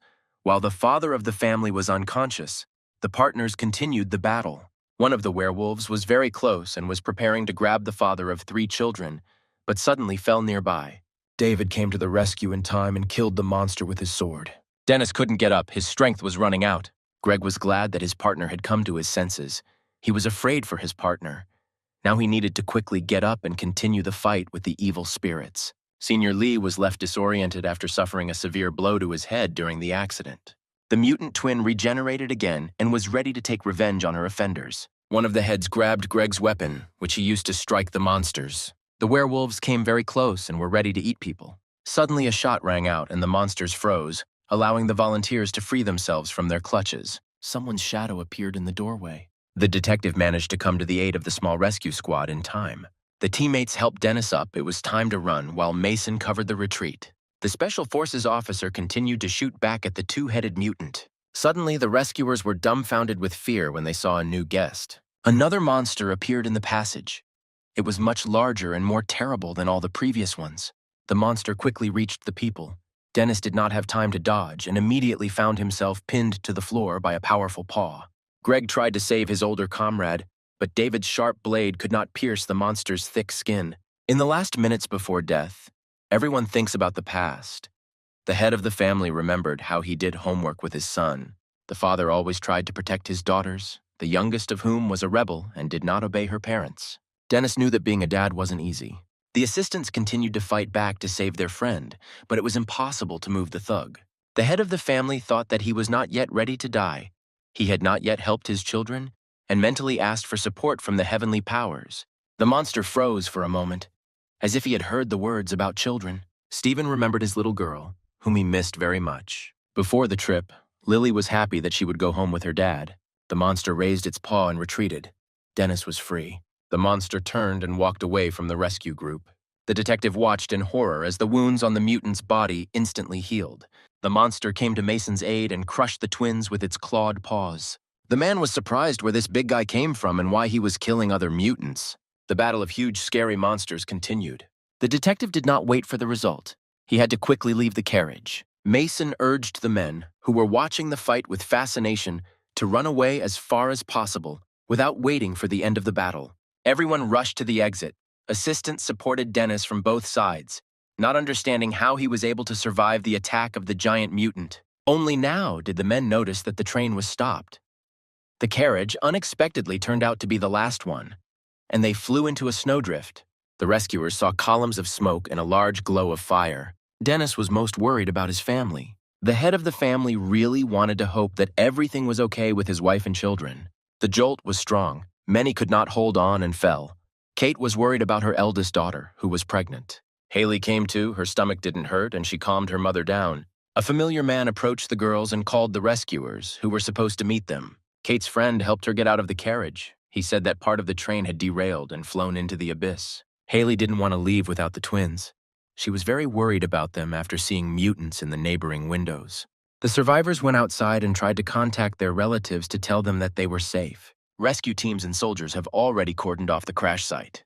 An acquaintance promised Kate to look for the children and offered to follow him. A woman and a girl approached the people in uniform. She felt unwell and asked to call a doctor. The soldiers ordered not to move and to stand still. Rescuers activated the sensor and began scanning the approaching people. The indicators indicated that the virus had been detected and both passengers were infected. The commander gave the order to eliminate the infection, and shots rang out. People did not know what was happening. Realizing that the killed could become mutants, they were explained that soon all healthy people would be able to proceed to the safe zone. The man confidently led his companions to the cordon. Kate's friend showed the squad leader a special ID. Permission to exit was received. It was time to leave the terrible place. Suddenly, Haley refused to go. She realized that it was no coincidence that her mother's friend was on the same train with them. The girl firmly decided to stay and wait for her father, sister, and brother. Kate did not understand what was happening to her previously obedient daughter. She insisted that the girl follow her into the warmth, at least for the sake of the child. At the other end of the train, it was quite hot. The battle between the old man and the serpentine dragon continued. Bruce steadfastly repelled the attack. The monster turned out to be very strong. Bob's grandfather was able to deliver powerful blows using ancient techniques. The old man managed to wound the giant mutant several times. The guide's assistant did not understand how the ancient grandfather could resist the formidable monster with such strength. The grandson praised the abilities of his relative. Taylor lay exhausted, badly injured after the train car overturned. Helen supported the old man with enthusiastic cries. The main character was not behaving quite adequately. He kept waving his arms and saying that it was time to go home. The sister was afraid for her brother, thinking that he had gone crazy. The girl thought about the fact that Lucas's hair had also turned white from fear. The young man himself did not understand what was happening to him. In his head, there was only one thought about returning home. Lucas tried to think about how to help Bruce. He had the impression that the old man himself was capable of dealing with the mutant. The problem was that the formidable monster quickly regenerated. The main character realized that he needed to try to find the heart, so that there was no possibility of recovery. He shouted to his grandfather to pierce the monster's chest. The old man was blind. He could not see where to strike. Bruce had no choice but to use the heavenly powers. The fighter asked his patrons for help. The old man was heard. A divine gaze was revealed to him. An all-seeing eye showed where the mutant's weak spot was. Bruce directed a volley of stones at the monster. Helen couldn't believe that everything that was happening was real. Bob explained that it was not magic, but a special energy that exists in every person's body. It seemed that the old man had changed all the laws of physics. The streams of fire and stones obeyed his will. Patrons helped Bruce. He used all his abilities. Bob's grandfather directed energy in which the monster was supposed to burn like a flame. Streams of fire surrounded the monster from all sides. The cluster of mutants was falling apart under the influence of an extraterrestrial force, destroying each of them. The main figure of the monster also could not withstand the powerful attack. Energy charges struck the very heart of the monster. After a few minutes, which seemed like an eternity to those present, the mutant disintegrated into numerous pieces. The twins couldn't believe their eyes. It was a real shock. People looked at the defeated monster with distrust. Bruce stood motionless. He had dealt with the terrible monster. The protagonist hoped that the old man had managed to hit the mutant's heart. Bob's grandfather continued to stand among the monster's body parts. Helen was the loudest in her joy at the victory. The grandson reflected on the fact that his relative had been accumulating energy for several decades for such a moment, but it was taking away all his vitality. Suddenly, crows appeared over the battlefield. The birds pecked at the remains of the mutant, and the main character noticed something unusual. Lucas thought that these birds appeared too quickly, and besides, they usually do not feed on carrion. The young man watched in horror as the monster's body began to recover again. It seemed as if each piece had become a separate mutant. They were beauties, with burning eyes and long black hair. Helen was also shocked by the transformation that was taking place. The number of mutants with sexual forms increased with every second. Bob and his companion were not prepared for this turn of events, and were already preparing to run. Diana and her friends did not know whose corpses were lying in large numbers near the tower. The girl heard sounds from the car. She hoped that there was a connection there to call rescuers. Henry also thought about asking for help and headed towards the van. Lily complained to her older friend that she had a fever and was hungry. Suddenly, fog began to descend upon the travelers. The friends instantly lost sight of where they were going. They all had to stick together to avoid getting lost. Suddenly, the old woman thought she saw her grandson, and she rushed to the side. Diana tried to stop her sick grandmother and ran after her, leaving the frightened boy alone. The girl did not see anything around. Even the tracks disappeared. The beauty realized that she was lost. She did not know where to go. Suddenly, Diana caught on something and fell. The girl felt someone moving behind her. The mutants that suddenly appeared quickly surrounded the beauty from all sides. The werewolves were happy with the fresh prey. They were hungry. With his new abilities, Bruce could see seductive bodies that were very close. The old man dreamed that his sight would return to him. He could not believe that such beauties posed a danger. The mutated girls quickly rebuilt their flawless bodies. The monsters were not quite similar to each other. They were of different ages, and soon they began to surround the small detachment of people. One of the werewolves came very close to Bruce, about to touch him. The elder realized that he was in trouble and tried again to turn to the heavenly powers for help. However, the old man did not have time to defend himself. The mutant attacked first. Bruce's legs gave out and he fell into the snow. Helen and Lucas watched in horror as it happened. No one expected the attack. The young guide barely held back the boy, who wanted to run to help his grandfather. Bruce couldn't move and only felt the presence of the stranger. Diana tried not to breathe so as not to attract the attention of the werewolves. The girl completely forgot that Lily was with her, sleeping behind her. The mutants immediately smelled the food and began to attack the beauty in a crowd. Suddenly, the axe cut through the monster's head. The dismembered mutants fell one after another. Henry swung the piercing weapon deftly. It was time to run before the next batch of monsters appeared. The companions ran away from their pursuers at full speed. After some time, Diana and Henry managed to escape the pursuit. The girl thanked the savior. He usually hid from mutants all the time. He would have been dead long ago if Lucas had not helped him earlier. The fugitives were delighted. The car was already very close. There was only a little bit left to go to try to call for help. The old woman sat near the van and scolded her grandson for deciding to play hide and seek with her. Diana was very happy about the meeting. She no longer hoped to find her grandmother. The beauty calmed the sick woman and again promised to find the child. Sounds like bells were coming from the car. Henry used an axe to cut the chain to get inside the trailer. The doors opened slightly and the young man looked inside. The calls came from a stranger sitting with his back to the exit. Diana felt that the man looked strange, but she turned to him for help. It was quiet for a while. The man was silent. When the stranger looked back, everyone saw a mutant with horror. The werewolf stood up and was about to get out of the trailer. He needed to run again. The most terrible thing was that the monster had a machine gun in his hands. The friends didn't have time to take a few steps when the bullet pierced Henry's body. The guy, with the last of his strength, reached the mutant under heavy fire. He didn't want him to be able to kill anyone else. Diana watched in horror as the young man died before her eyes. Soon the fight was over. The werewolf was dead. It became quiet. Smoke from gunpowder gases poured out of the van. The main character realized that he needed to save the old man, and at the last moment, with a punch, he killed the mutant, who was ready to swallow the victim. Lucas decided to help the helpless Bruce, who did not have time to recover his strength after a difficult fight. Now the only hope was in the young man who was supposed to protect his sister and her companions. The young man did not understand how to defeat numerous enemies. The rest rushed to help Grandpa Bob. The grandson cried from helplessness. The old man's legs did not move. The main character was expecting an attack and only hoped that his body would not fail him. The girls were plotting something. Lucas watched what was happening carefully. The young man could not imagine what these mutants were capable of. The werewolves were dancing some strange dance, preparing to attack. The monsters surrounded the young man from all sides. There was a strange sound, as if on command, all the mutants pounced on the main character. Lucas felt sad that he couldn't use his power at all. The young man had the impression that the werewolves were sucking the energy out of his body. Several jaws from different sides sank into the guy's body, and he screamed in pain. Helen watched in horror as her brother died. The mutants surrounded Lucas from all sides and did not allow him to move. The werewolf's body remained lying in the trailer. Diana took Henry out of the van and laid him on the ground. The girl reassured her friend that everything would soon be over and they would be able to go home. The old woman tried to cover the wounds with her hands, but the blood continued to flow. Luckily, the baby was sleeping and didn't see what happened. The guy turned out to be very young, despite the fact that he looked mature. He said that he was returning from work to his sick mother. His boss did not even pay money for the work. Henry was delirious. He saw his older sister who was meeting him at his home. The recovered mother cooked dumplings for her dear son. Everyone was happy. The young man always believed that he would be rewarded for his hard work and that good luck would await him in life.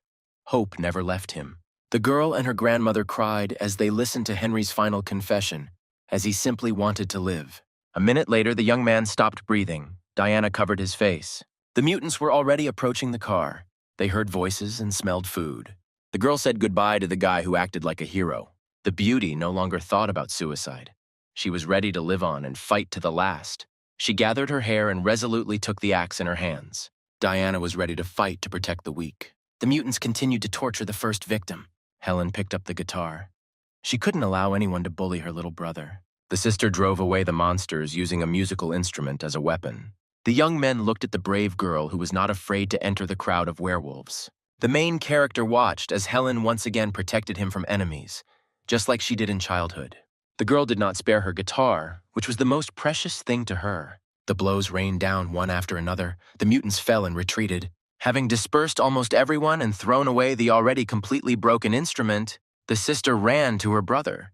Lucas watched as tears poured from the girl's eyes. Helen tried to lift her exhausted brother, but did not see that one of the mutants had crept up on her from behind. The monster pierced both of the girl's hands with sharp tentacles. The main character could not move to help his sister. The werewolves went on the attack again. Now they had no one to fear. The twins lay in the snow, hugging each other, bleeding, and the monsters prepared for a feast. The young man lay in the snow and couldn't even move. Monstrous tentacles dug into Lucas's body. He understood that this was the end. Bob and the guide didn't know what to do. There was no one else to protect them. As he said goodbye, the brother hugged his sister, who, together with her older sister, always protected him from others. Lucas remembered his recent childhood. At home, the twins often fought with each other, but he loved Helen very much. Visits to grandparents have always been a holiday for the large family. At this time, the cells of the protagonist's body continued to restructure. New molecules formed a chain. The young man felt that something was happening to him. A huge column of snow rose up from the very spot where the wounded twins lay. In the snowstorm, the mutants flew apart. The storm died down as quickly as it had come, leaving a completely different Lucas standing in the middle of the field. Bob looked at the streams of snow bursting out of the ground and felt an energy that was much more powerful than what his grandfather had possessed. However, the monsters were not going to give up and prepared to attack again. Feathers began to swirl above the protagonist's head, and two giant wings appeared right behind his back. Old Bruce couldn't believe it. He felt the power of a monster, which he had been striving for all his life, but was never able to reach the highest level. Many have dreamed of achieving immortality since ancient times, but only a few managed to cultivate special energy and become eternal. This took decades and required special elixirs. For some unknown reason, the main character managed to do this without much effort. The mutants disappeared into the fiery lava that Lucas sent. The monsters' bodies crumbled, releasing the souls of the captured people. As she disappeared, the beauty who was the heart of the monster thanked the young man for saving her. Helen watched in amazement as her little brother changed. When the werewolves disappeared, the protagonist hurried to his sister. Lucas hugged the crying girl and promised to buy her a new guitar. The twins hugged each other tightly, not believing that they were alive. All that was left was to find their relatives. They still didn't know what awaited them ahead,